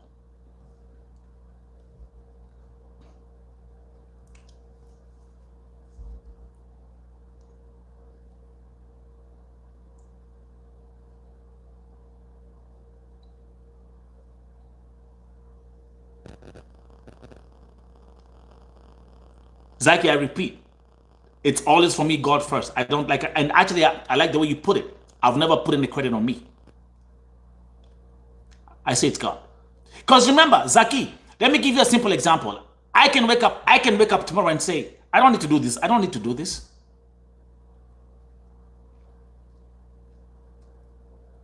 I don't need to speak up. I don't need to help. I don't need to do this.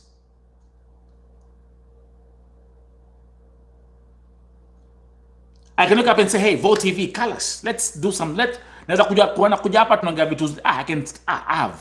have a million other topics I can talk about.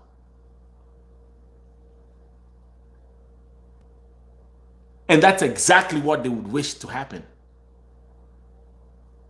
You know? They've tried this for 8 years. And every story I touch, it will break the airwaves. Every case I touch, it will break the airwaves. Because God has blessed me with a platform. So I'm using the platform to make a difference. Huh? And you are witnesses of what we are doing here. Ile kazi tunafanya hapa. The lives we are changing, the people we are uplifting. So that keeps me going.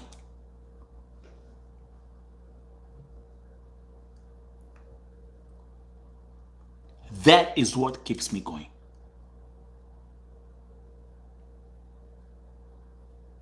I repeat, that is what keeps me going.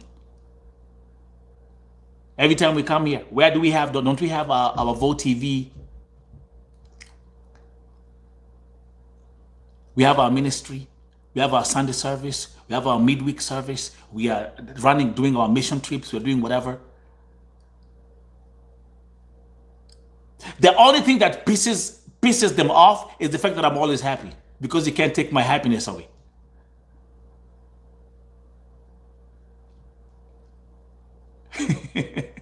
The devil wants to see you mad. Put your comment. It's God first. So that intimidates you. So you wake up and you can actually, I can give you all this work that I'm doing. I'll be happy if you can do it. And I'll retire. Happily. And I've been here for 8 years. Kuna pale umesikia hapa nikijipiga sifu. But anyway, people have different earphones, so I understand. Don't even get me started. Today is a beautiful Thursday. Lakini hawataongea, and they will not speak for you. And I repeat, that's the difference between Kenya and, for example, like America. Hii country, kuna human trafficking going on. Especially, na niliwaambia juzi, especially ikifika mambo za sexual trafficking. Mbaya sana. But you know what? And that is one thing I love about America. The one thing I love about America is that they have protective systems in place.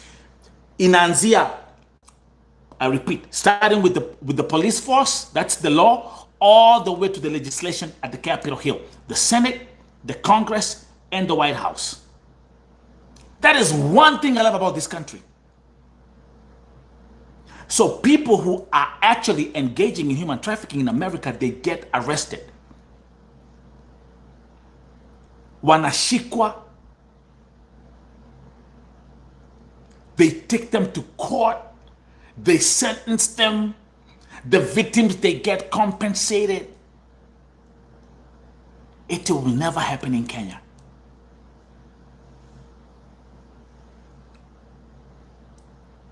Na mkumbuke ya kwamba I had worked this thing out so well. Beatrice Waruguru, that would have been the first case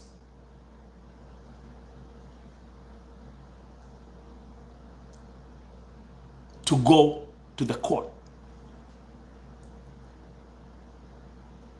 Na hapo ndipo mliona vita ilikuwa, hapo ndipo, that's when vita zilianza ku, the moment nilisema lawsuit, vita zikaingia. My brother passenger wako hapa. Tumejionea mengi, tumesoma mengi guys. Let me tell you guys.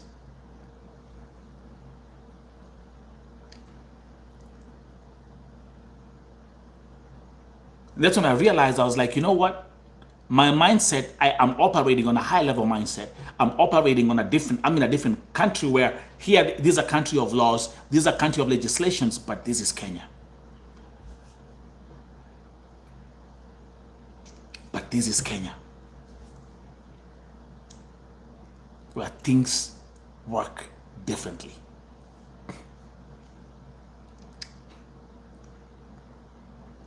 Ukiambia watu, okay, let's, and that's, napo nikaanza kufanya, I was like, wait,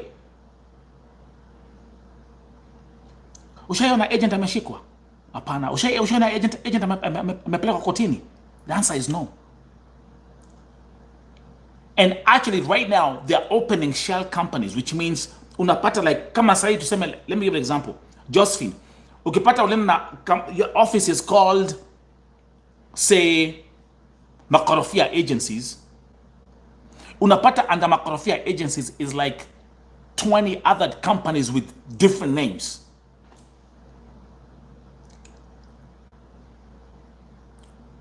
We call them shell companies. Shell companies all meant for one thing and one thing only: human trafficking.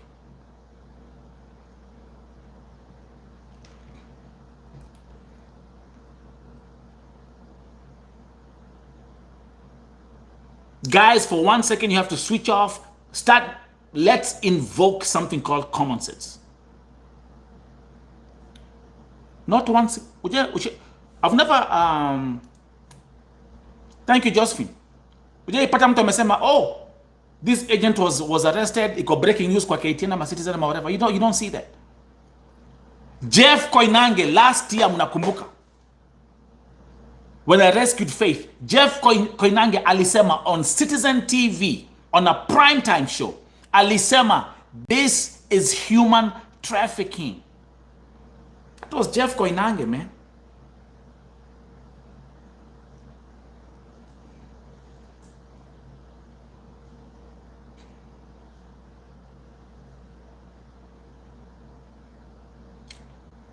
Any repercussions? Anyone has been arrested? Any convictions? Any court dates? Any compensations for the families? Nothing.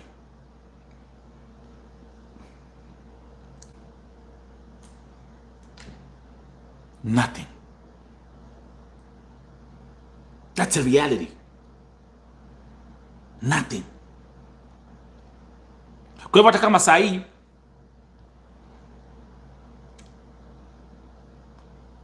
wale wamekufa jana watatu, kuna mazishi na kuja this week, kuna ingine ya next week, wengine walizikwa last week, tulipoteza watatu last week, all this blah blah blah blah blah, all this is gonna keep on happening and nobody cares.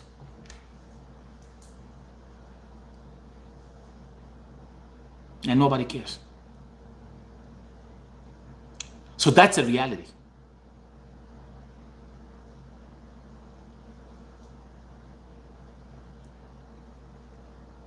So ukienda pale upata watu, kuna watu wanapatanga, oh, serikali inafanya nini, serikali inafanya nini, oh, hii serikali. Do you see me mention any, kuna pale go check my post. Do you see me mention the government anywhere?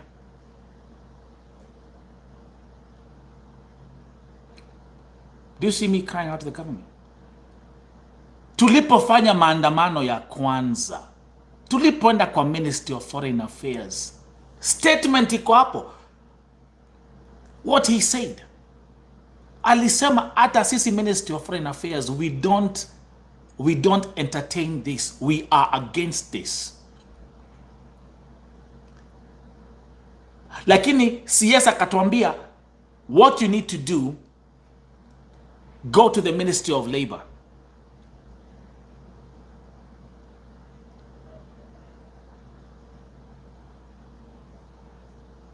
hapa wakituambia. And that's why I always keep on, people forget, there is no platform that has done what we have done. Vote TV. Hata wapige, wabweke, wafanya nini, they cannot touch what we've done.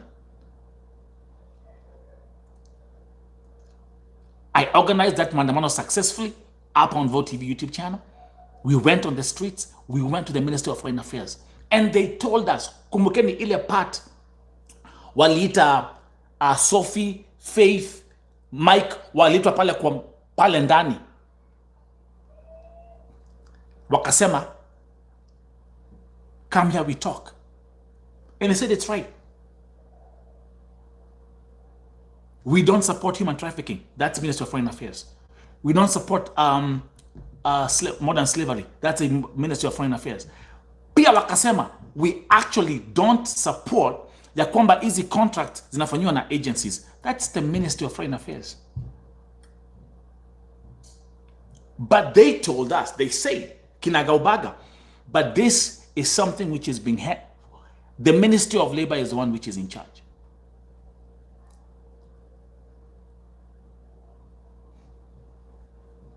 Mara ngapi Atuoli ameongea? Mara ngapi kumekuwa na meetings za kina Atuoli in Kenya?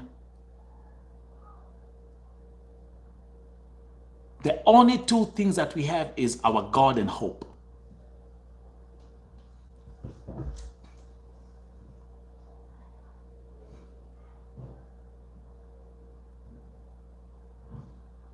Mukajua yale ya familia zinapitia.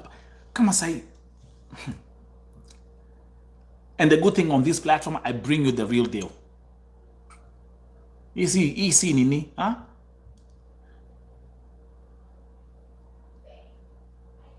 This is not for the YouTubers.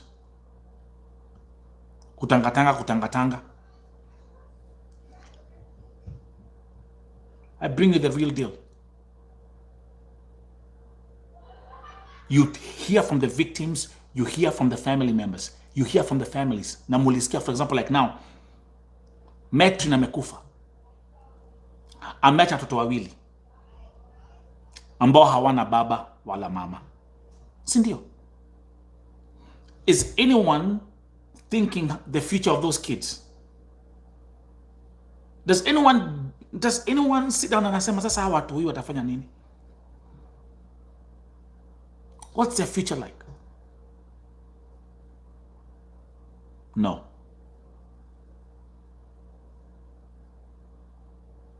No.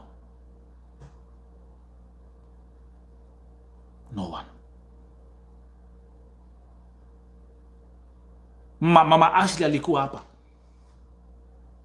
Ametuambia yale amepitia Saudia, kuteswa na Mwarabu mpaka anachukuliwa bunduki, kupelekwa Sakan, kufungiwa jela, kupelekwa tena deportation, ndio tena apelekwa Kenya.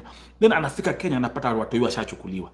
Do you think they care about that? Do you think they care about that?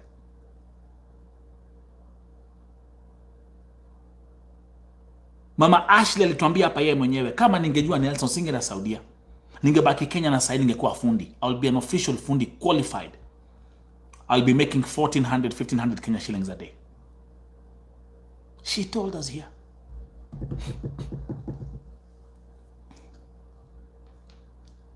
Ile machozi yamelia hapa. And by the way, let me give a shout out to there's a lady who reached out to me ako hapa US. She's in Pennsylvania, and amesema ataongea na mamake Ashley and see what she can do for her. So unaona, when it comes to that, Vote TV is a platform where people can fall on and we can try to help them, uplift them and guide them.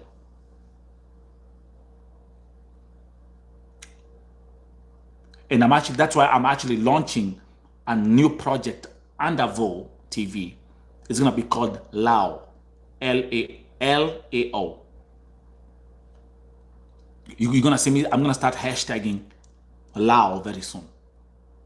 And you know what LAO stands for? Life After Oppression.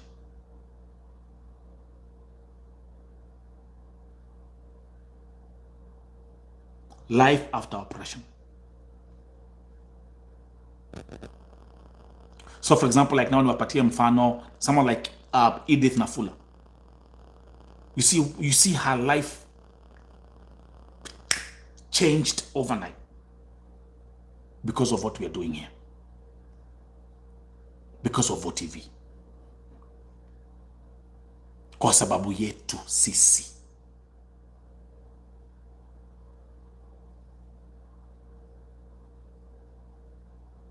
I was very touched when I saw the video she recorded.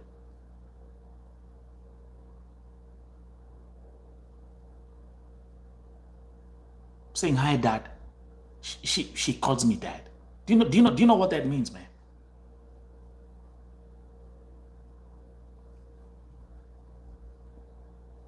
Yeah? You know what that means? Do you know what that means? Do you know what that means, man? Eden anasema, "Yeah, Dad, thank you." Because tumesikia story yake, unasikia vile how she has been broken ever since she has been an outcast in her own family.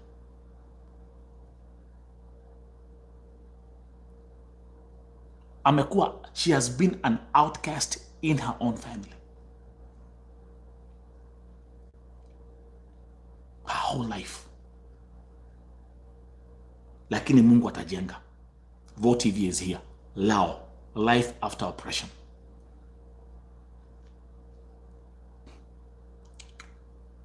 Huh?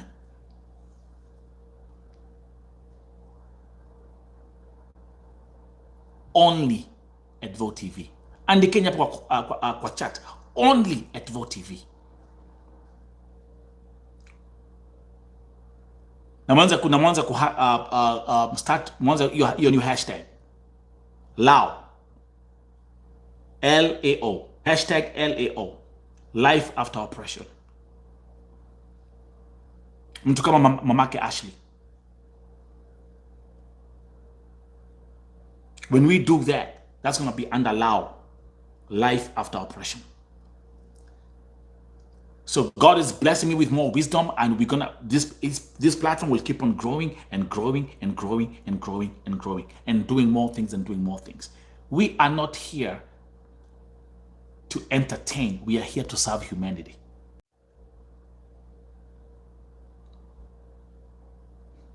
Thank you, Zaki. Start getting used to that hashtag. Allow.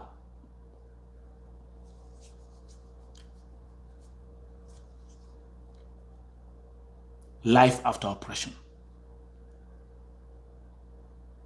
Na ni wengi sana. People like Nelly Waruguru.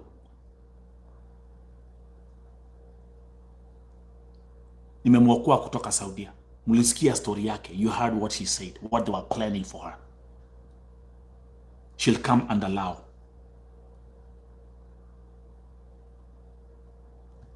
Only at VOTV.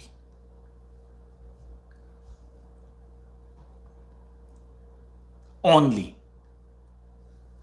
at VOTV.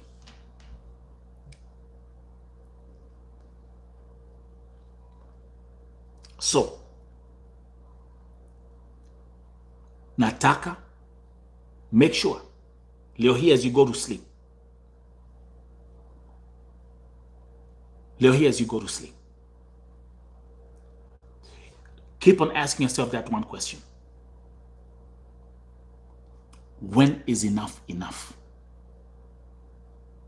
And think about the enemy within.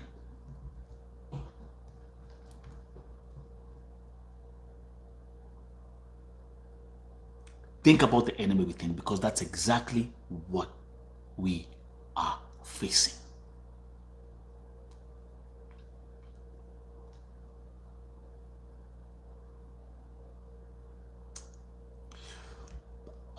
Two things I want to add. Nakumbuka ule msichana ambaye Linda Musembi.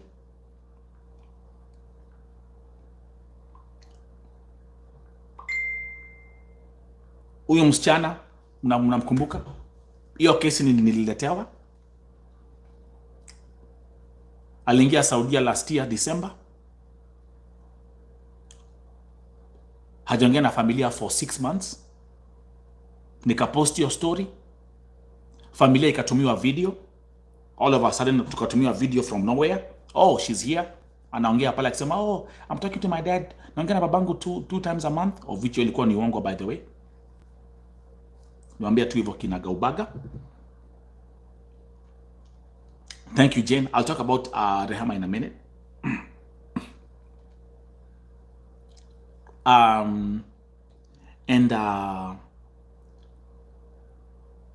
Na nilipoona hiyo video, nilipotumiwa, nikasema hii video wanamforce kuongea uongo. Nilijua hivyo. I knew that. And you guys, you watched the video as well. So, sikizeni. Wacha hata nikapata leo message kutoka kwa sistake. Nelson, Linda amecall sahi. She need help. Family yote ya Mwarabu wanamchapa. Let me actually, ametuma an audio. Let me see what they're saying.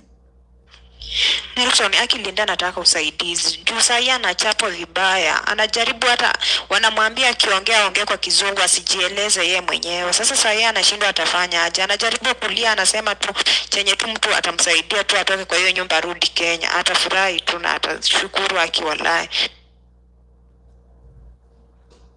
Umesikia?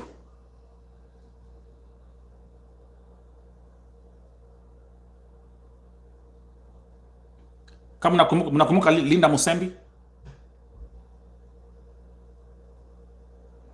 Na mnakumbuka ile video ambayo nilipost? Banao, mnasikia vile kunaendelea? Uni sistake. Because sistake one.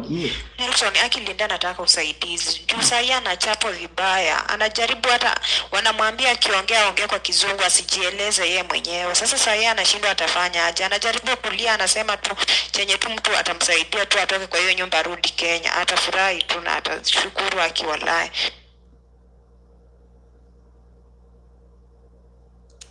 So hii message actually ametuma hiyo audio, nilikuwa nimeingia kwa live kwa live show. Ofisi ya Saudi Arabia walikuwa anasema mchana akopoa, but sahi jioni anapiga akilia na anachapa na family yote ya Mwarabu.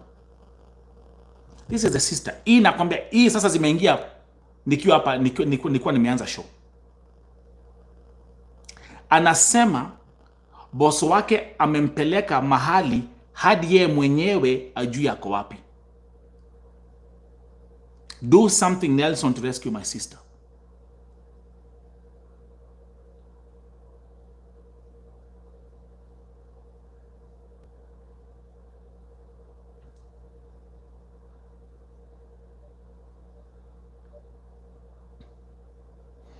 Sister Linda Musembi yako Kenya. And they also come from Western Kenya.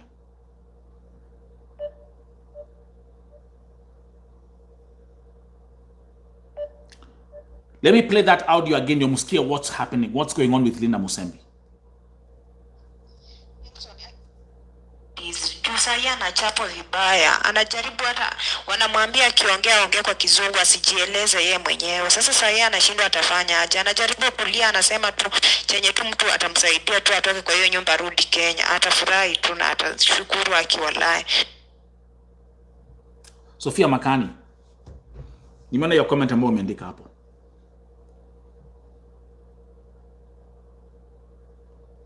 Unajua kuna vitu zingine pia huwa tunapatia Mungu kazi. Tunapatia Mungu kazi ambayo si yake.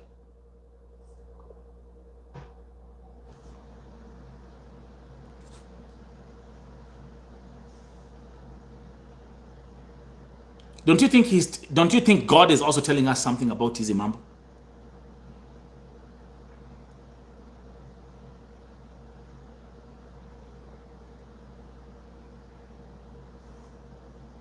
I'll play the audio again. Nelson, Aki Linda anataka usaidizi. Juu saa anachapwa vibaya. Anajaribu hata wanamwambia akiongea ongea kwa kizungu asijieleze yeye mwenyewe. Sasa saa anashindwa atafanya aje. Anajaribu kulia, anasema tu chenye tu mtu atamsaidia tu atoke kwa hiyo nyumba rudi Kenya. Atafurahi tu na atashukuru akiwalai. Huyu msichana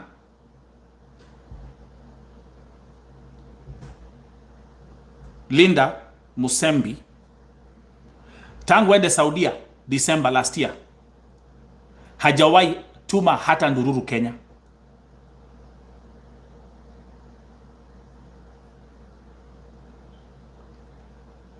Mnasikia yale ambayo anapitia. Alikuwa amekaa for 6 months ajangia na familia until the day I put the story ya Linda Musembi on my Facebook and on YouTube.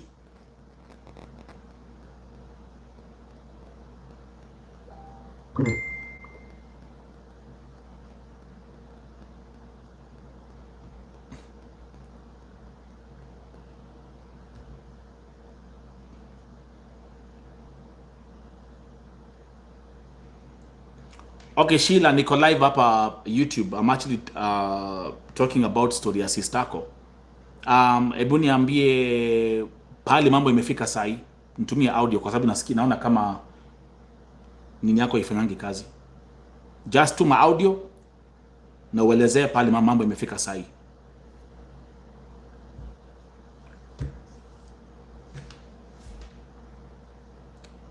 Mbona hakuna mtu kwa hii county ya Linda Musembi anaweza kusimama aongee? Mbona hakuna MCA ama senator ama governor anaweza ongea kwa hii county? Oh,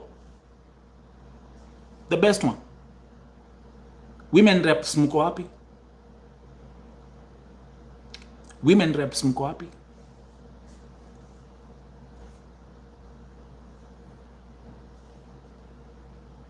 Oh, wait a minute. Where are the church leaders?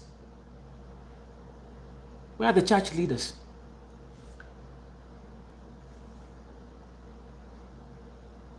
Where wako wapi watu wa kanisa?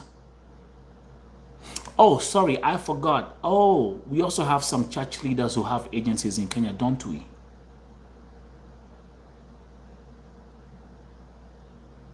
Huh?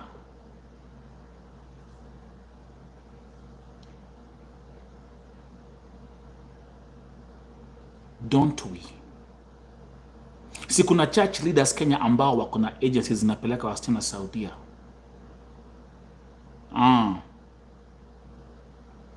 Don't we?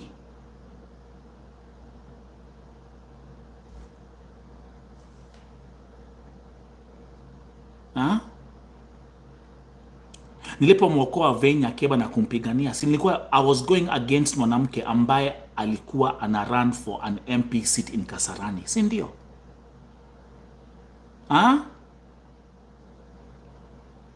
Just to find out kwa kanisa yao she's a church leader, anakuanga pale mbele, si ndio? Mulimwachilia kwa nini? Because you care about your interest, man. At least you know what? Give me credit.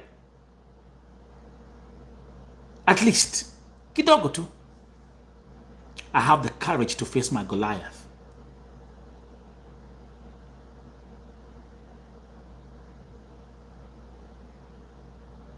Hizi vita zimeanza since siku ya maandamano ya kwanza ya na Beatrice. Imehappen kwa nini? Because I was going against what?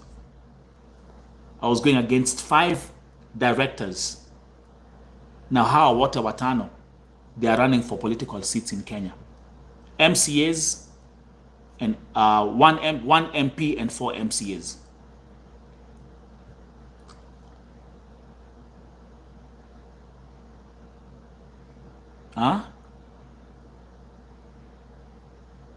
Me, I'll speak up.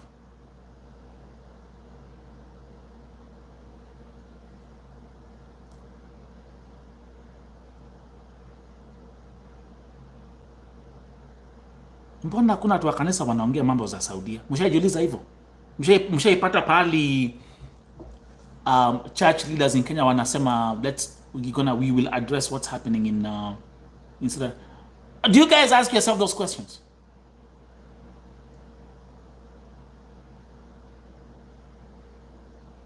Do you? Do you? Oh, wait a minute. What about the women reps? What do they represent? Hii kazi ya kupigania dada zetu kwanza ingekuwa poa. Mimi nakwambia, the only person that I know and I will always call out her name because yeye alisimama na wasichana wa Saudia is Senator Emma Mbura. Senator Emma Mbura is the only person. Kwanza nilimwona, there was one time walikuwa wameenda meeting fulani, ilikuwa ni Coast, and Uhuru Kenyatta was there. Senator Emma Mbura stood up and asked Uhuru Kenyatta a question kuhusu wasichana wetu wa Gulf.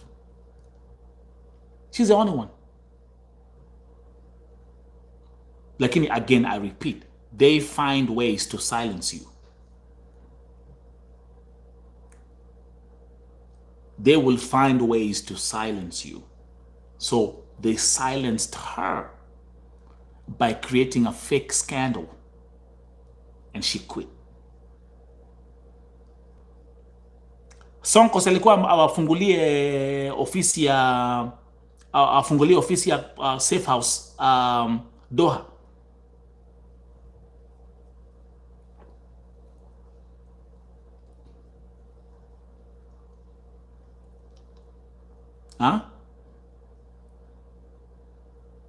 Si alikuwa awafungulie Sonko rescue team. You are supposed to have a Sonko rescue team in Gulf. Ilifunguliwa, mulisikia pale kuna kitu iliendelea. Munaona ile vita Sonko amekuwa nayo for the past few years.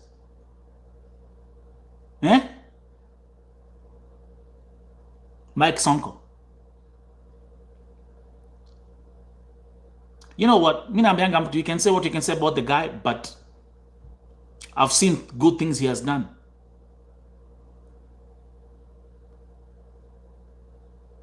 I can pinpoint good things Sonko amefanya.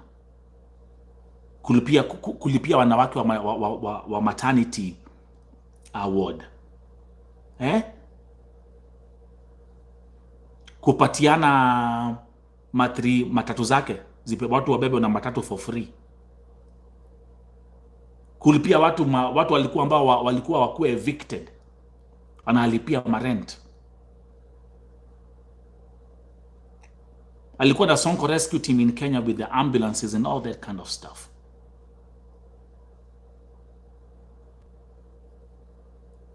I've seen that happen.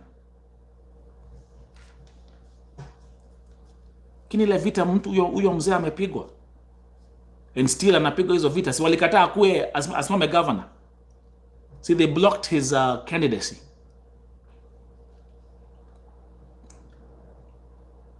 Thank you, Jane. So walipiga.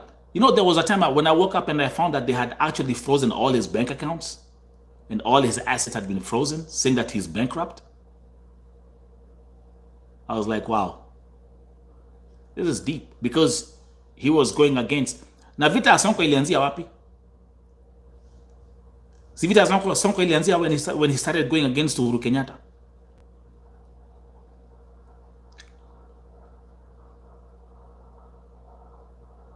Is that right?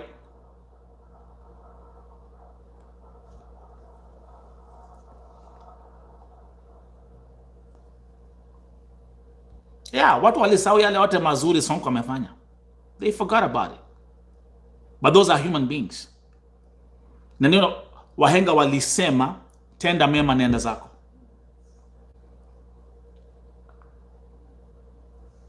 So Sonko wezi enda kumwambia mambo za Gulf, atasikia anzia wapi? He can't even talk about Gulf, mambo za Saudi. Like I'm telling, Sonko had even flown to Doha. All those were great ideas. Let's have a Sonko rescue team in Gulf. And it was to finance everything, run everything, all that kind of stuff. Lakini ile vita alipigwa, my friend. So when I tell people I'm the last man standing, I'm the last man standing. And it's up to me to make a choice. I can either wake up tomorrow and be like, hey, enough is enough. Yeah. And I can wake up tomorrow and just keep on pushing.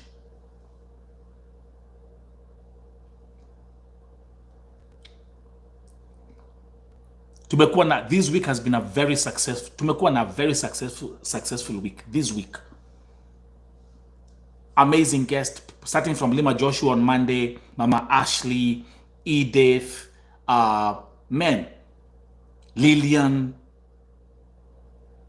only at Vote TV, only at Vote TV. Kumbuka, these other platforms, they're just making noise. Tumakelele tu twa ujinga. Ndio nipate 10 viewers on my YouTube channel.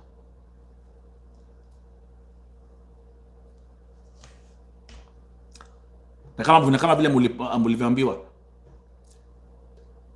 In fact, Lima alikuwa ameni contact before a contact tuko. Lakini vile vile anakuanga na messages mingi sana, so I missed her message. But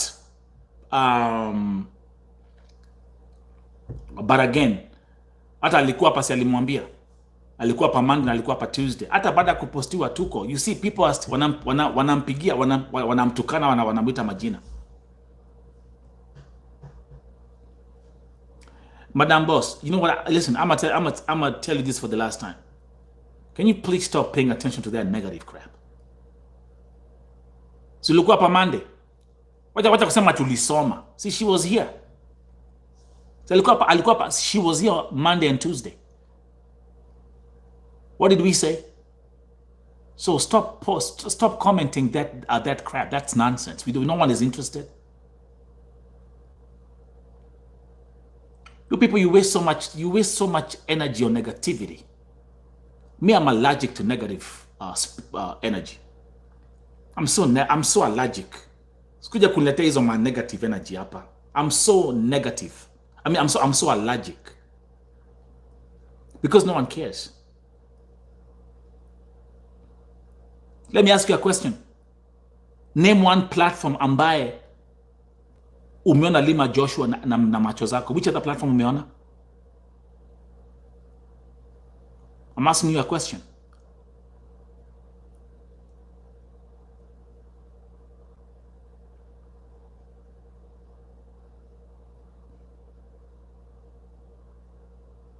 Which other platform did you see Lima Joshua speaking?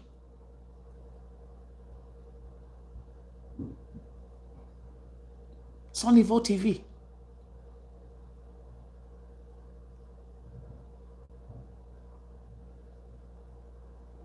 And again, use an example ya mtu kama Lima Joshua to understand that it doesn't matter what. People will always talk. Lakini mulisikia yale ambayo watoto wake wanapitia. Yale amesacrifice, whatever she has gone through.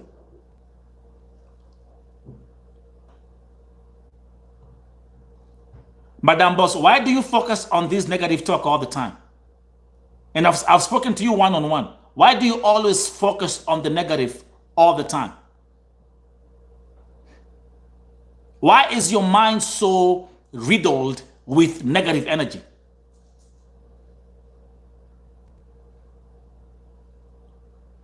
You give negative energy power by talking about the negative stuff they talk about. Cut it. This is Vote TV. We don't need that crap here. We don't need that crap here. And I've actually spoken to you personally. So let me actually speak to you. Why is your mind so riddled by paying so much attention to the negative talk, and then you end up empowering the negative talk?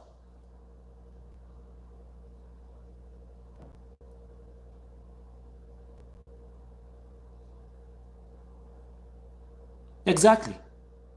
Hapa tulisema tena mema nenda zako. We don't care. So can you please sanitize and hydrate your system? Just get out of that negative mindset all the time. They are talking negatively. They are saying negatively. They are saying negatively. Can you just say something positive? This is Vo TV. Mukina hizo my live stream unaendanga huko, you can go and talk that crap. That's okay. You can even spend 55 hours. I don't care. But once you come here, this is Vo TV. If you ain't got anything positive to comment or say something positive which is contributing to what I'm bringing on this platform, just be quiet and watch. It's better that way. Wote upigwa. Hata huyu jamaa anaitwa nani? Someone told me to check his story. Anaitwa nani? Huyu Mokorino.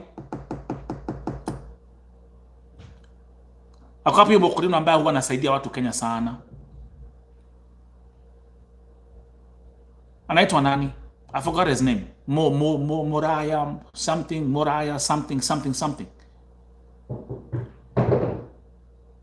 Moraya. Can you guys remind me the name of that Mokorino?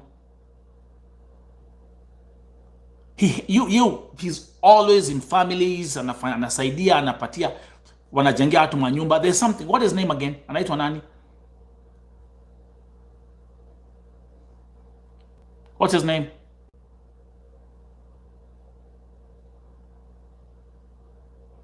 Karango. Yes, Karango. That guy. Yes. Karango Moraya. Yeah. Uo jamaa sikujua. Uo jamaa I started someone told me, was like, yo Nelson, but man, Karango wa Moraya, man. Uo jamaa anasaidianga familia mingi, lakini mazee zile vita uo jamaa amepigwa.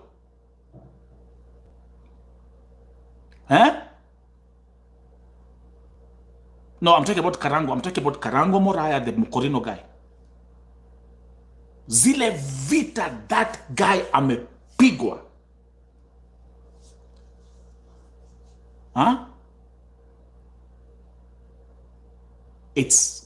I never knew about it. Wow. I was like, Jesus. Even makes mine look like a joke, man. But is he stopping what he's doing? Kusaidia watu?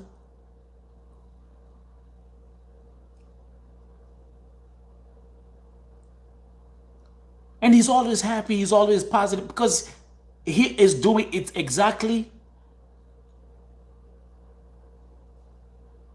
You focus on your mission and you just keep on doing. You keep on serving. Again, you're serving humanity, because once you know that you're serving humanity, you think the devil loves when you serve humanity? Yeah, Madam Boss, enda ulale. That's a good idea.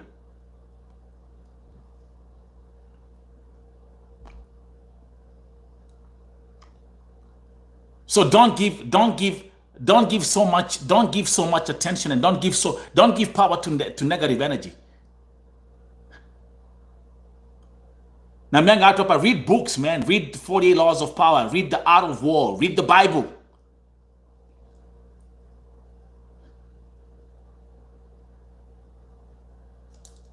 To cleanse your system. So me story ya Karango Moraya, it actually was a new, because I never knew so much. Nishaisikia jina Karango Moraya because nasikianga like wanaenda pali, wanajenga watu manyumba, wanasaidia familia. That's what they do. That's what he is doing with his campaign. And the guy is doing an amazing job. Lakini then I started seeing the things that he has been, well, the devil has also been busy on his department. So those are things you have to expect when you're serving. When you're serving people, when you're serving humanity, the devil will never sleep. This is Vote TV. This is Vote TV. Sisi ndio wengi.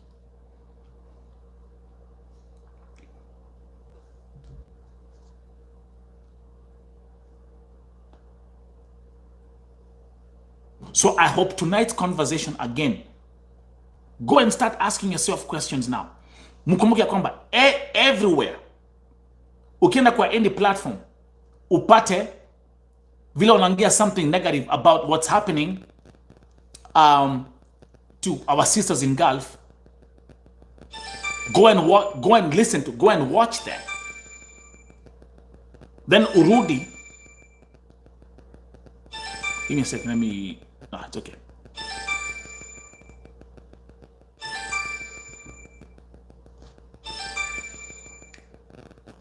Always remember at the back of your mind. Always remember at the back of your mind that we are on our own. And these people, wale ambao tuna expect watusimamie, wale ambao tuna expect watupiganie, washanunuliwa. They've chosen to be silent. Watch mambo happen. And the saddest thing is I always have to tell myself, they have children, wako na watoto, wako na familia, and yet you're so happy watching this happening to other people. So there you have it. Today's broadcast has been such a powerful session again.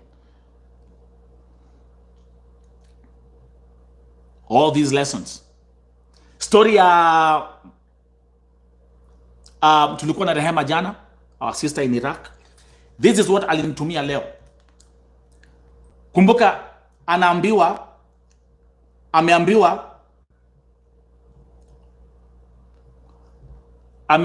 the last day itakuwa July 31st after 2.5 years in that house. So mnakumbuka hiyo nyumba imepelekwa mu Nigeria. Remember?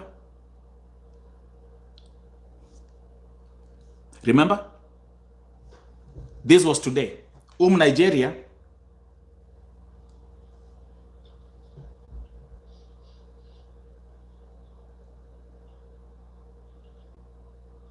look what she's doing.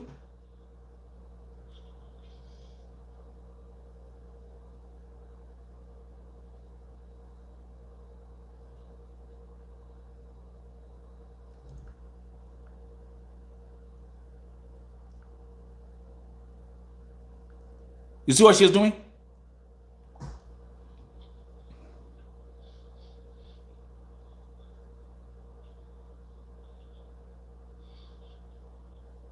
So now we are worried ya kwamba Mwarabu mu Iraq atakataa atoke July 31st.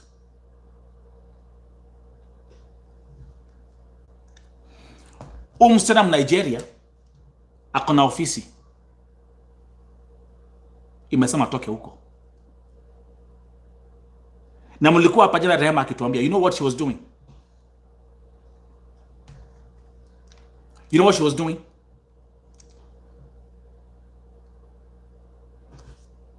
Kumbuka alituambia Mwarabu alikuwa anampatia extra dollars, anampatia 500 alala na yeye. Remember? Msichana mu Nigeria alikuwa anachukua simu, anaenda kwa hiyo room, ana record audio, anatumia ofisi yake.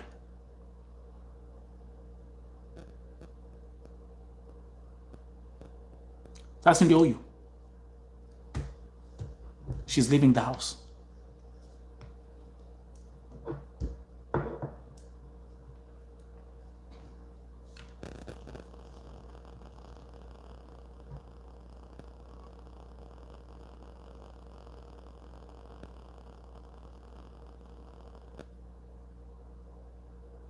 ofisi yake imemsimamia atoke hiyo nyumba.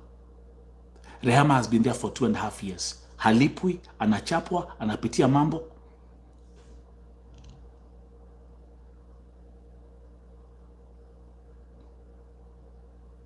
Huh?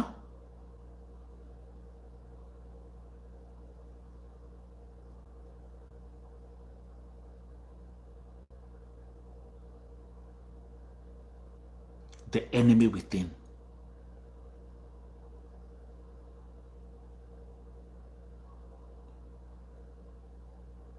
The enemy within.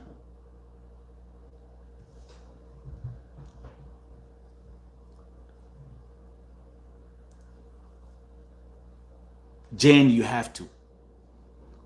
Because you see, every day something new happens. Jane, Mwarabu alikuwa, Nigeria alikuwa ameletwa akuja a substitute Rehema. So now imagine ikifika July 31st na Mwarabu wana mtu wa kufanya kazi. I am telling you, my worst fear ni kwamba watasema Rehema asiende, asitoke hiyo nyumba. And remember this conversation. Mkumbuke hii conversation, because that's my worst fear. Rehema atapigiwa. Who will stand up for Rehema? Atasimamiwa na nani?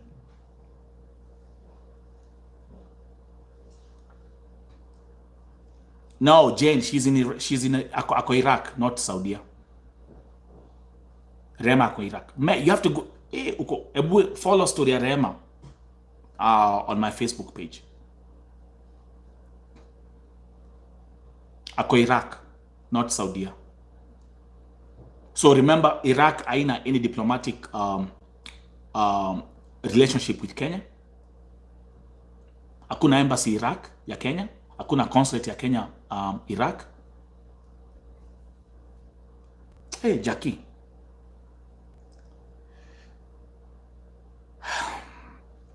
We are on a slippery slope. So guys, what we're gonna do, we gotta as usual, we got 5 minutes exactly. We got 5 minutes. Because again, come on, Nambia, sasa I'll go and have my first official meal. 1 meal a day. So unafanyanga 5 p.m. So fasting kama kawaida. Remember, June 28th until July 4th. Yeah, Jane, akuna, there's no embassy, there's no consulate in Iraq. Wale watu wote upelekwa Iraq and also Lebanon, it's straight human trafficking. Hiyo hata kuna atikudiscuss that akuna protocol, akuna, there's nowhere that it's being run through a government system. Yeah? And let me tell you something else. Kwanza watu wa Iraq, mnajua, ukienda Iraq, tuseme hii ni passport, this is your passport. I'm just using, natumia kama example. Let's say this is your passport. Ukisafiri mahali, ukisafiri any country, stamp ya visa huwa inawekwa kwa passport ya mtu. Right? Am I right? Ukisafiri pahali popote, visa huwekwa kwa passport. Do you know how they do it in Iraq? Ukienda Iraq, kwa sababu hii ni biashara ya backdoor. And yeah, I talk about it. Kuna pale mtanipeleka. Ukienda Iraq, hii ni passport yako, unapatiwa karatasi. Hii karatasi iko na passport picture, iko na picha yako ya passport hapa, your passport picture hapa. Alafu stamp inawekwa kwa hii karatasi, alafu they clip it. So there's nowhere, hata tukaangalia passport yako, there's nowhere itasema ati kuna pahali imeandikwa Iraq.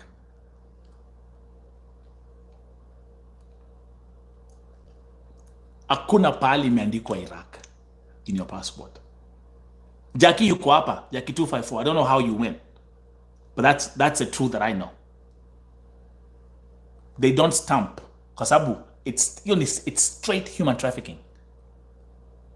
So they don't put the stamp ya visa kwa passport. Nachukua kajwala, kametaipiwa hapo, unastampiwa, kila kitu iko hapa. That's how nasty the industry is. Lakini tukiambia watu wetu hivyo, sisi ndio wabaya. Nelson ndiye mbaya.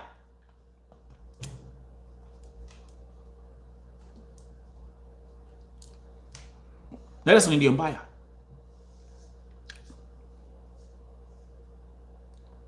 You see, Jackie, you only got your stamp kwa passport 2 months ago. Not when you are traveling to Iraq. Jackie yuko hapa ako Iraq. So that's this is first-hand testimony. They don't put that kwa passport. Exactly. After staying for over 1 year. Finally they put waleka stamp kwa passport yako. But ukienda hapana. Kwa sababu ilikuwa ni Kiswahili ya nyuma. It's happening right there. They know about it. The people who are trafficking our Kenyans to Iraq wanajua hivyo. So everything is highly connected. It's connected. Kwa hivyo ni kuanzia wapi? So if you want to go back and start backtracking all this stuff, it goes all the way back to the immigration office in Kenya. Who is your enemy? It's the enemy within. It goes all the way to the immigration office in Kenya.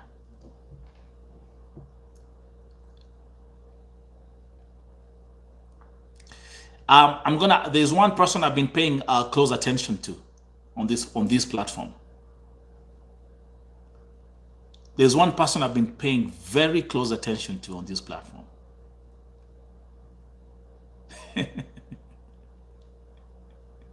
Very close attention. Do you remember this?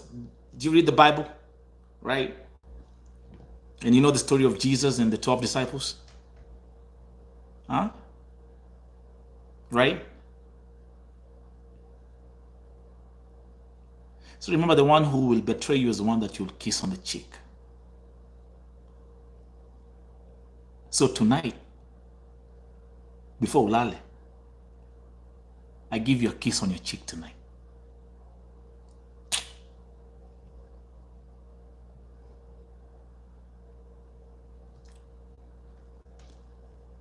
Remember this statement.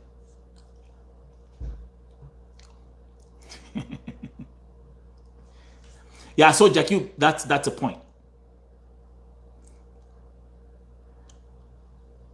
That's a point.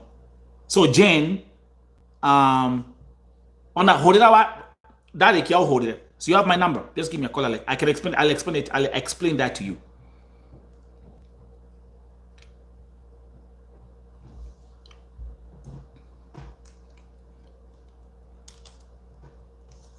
So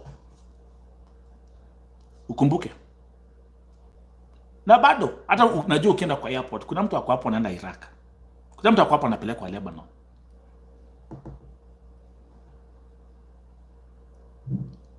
So the enemy within, the spiritual warfare, the enemy within.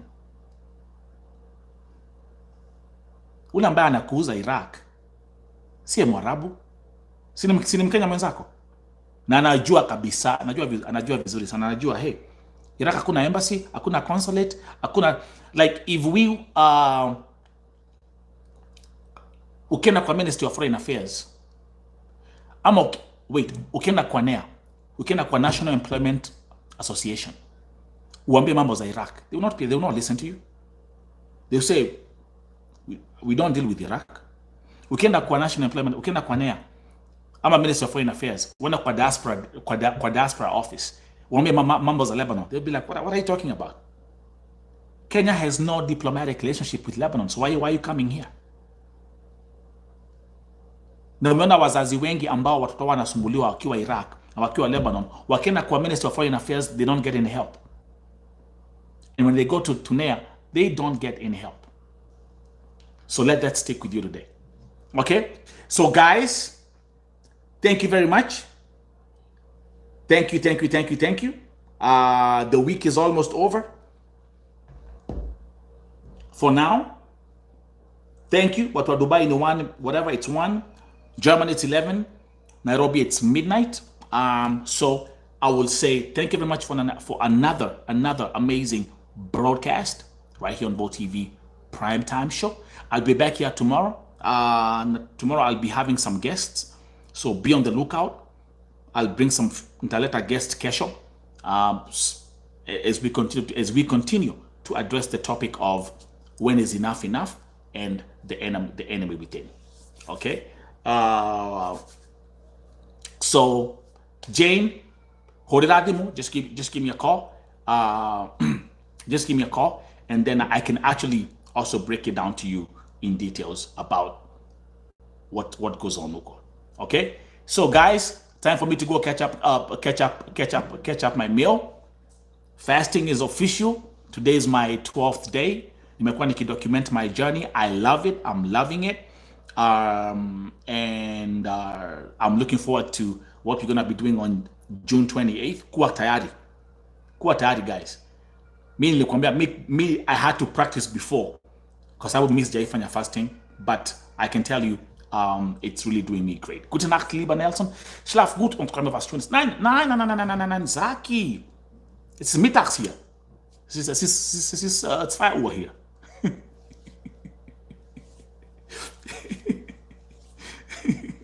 Es ist 3 Uhr hier. Ja. Für dich gute Nacht. Für mich, ja. Der Tag ist noch jung. Okay, sawa, Jen. Sawa. Talking for 10 minutes. Okay, guys, God bless you. Again, like we always do, let's finish with our regular, like we always do. Finish this session with the grace of our Lord Jesus Christ, and the love of God, and the fellowship of the Holy Spirit be with us now and forevermore. Amen. So, guys, thank you very much. May you rise, may you shine, and may you prosper. Have a good night where you are. Up on Mchana, so my day has just started, and I will see you guys tomorrow on another episode of VoTV Prime Time Show. Good night.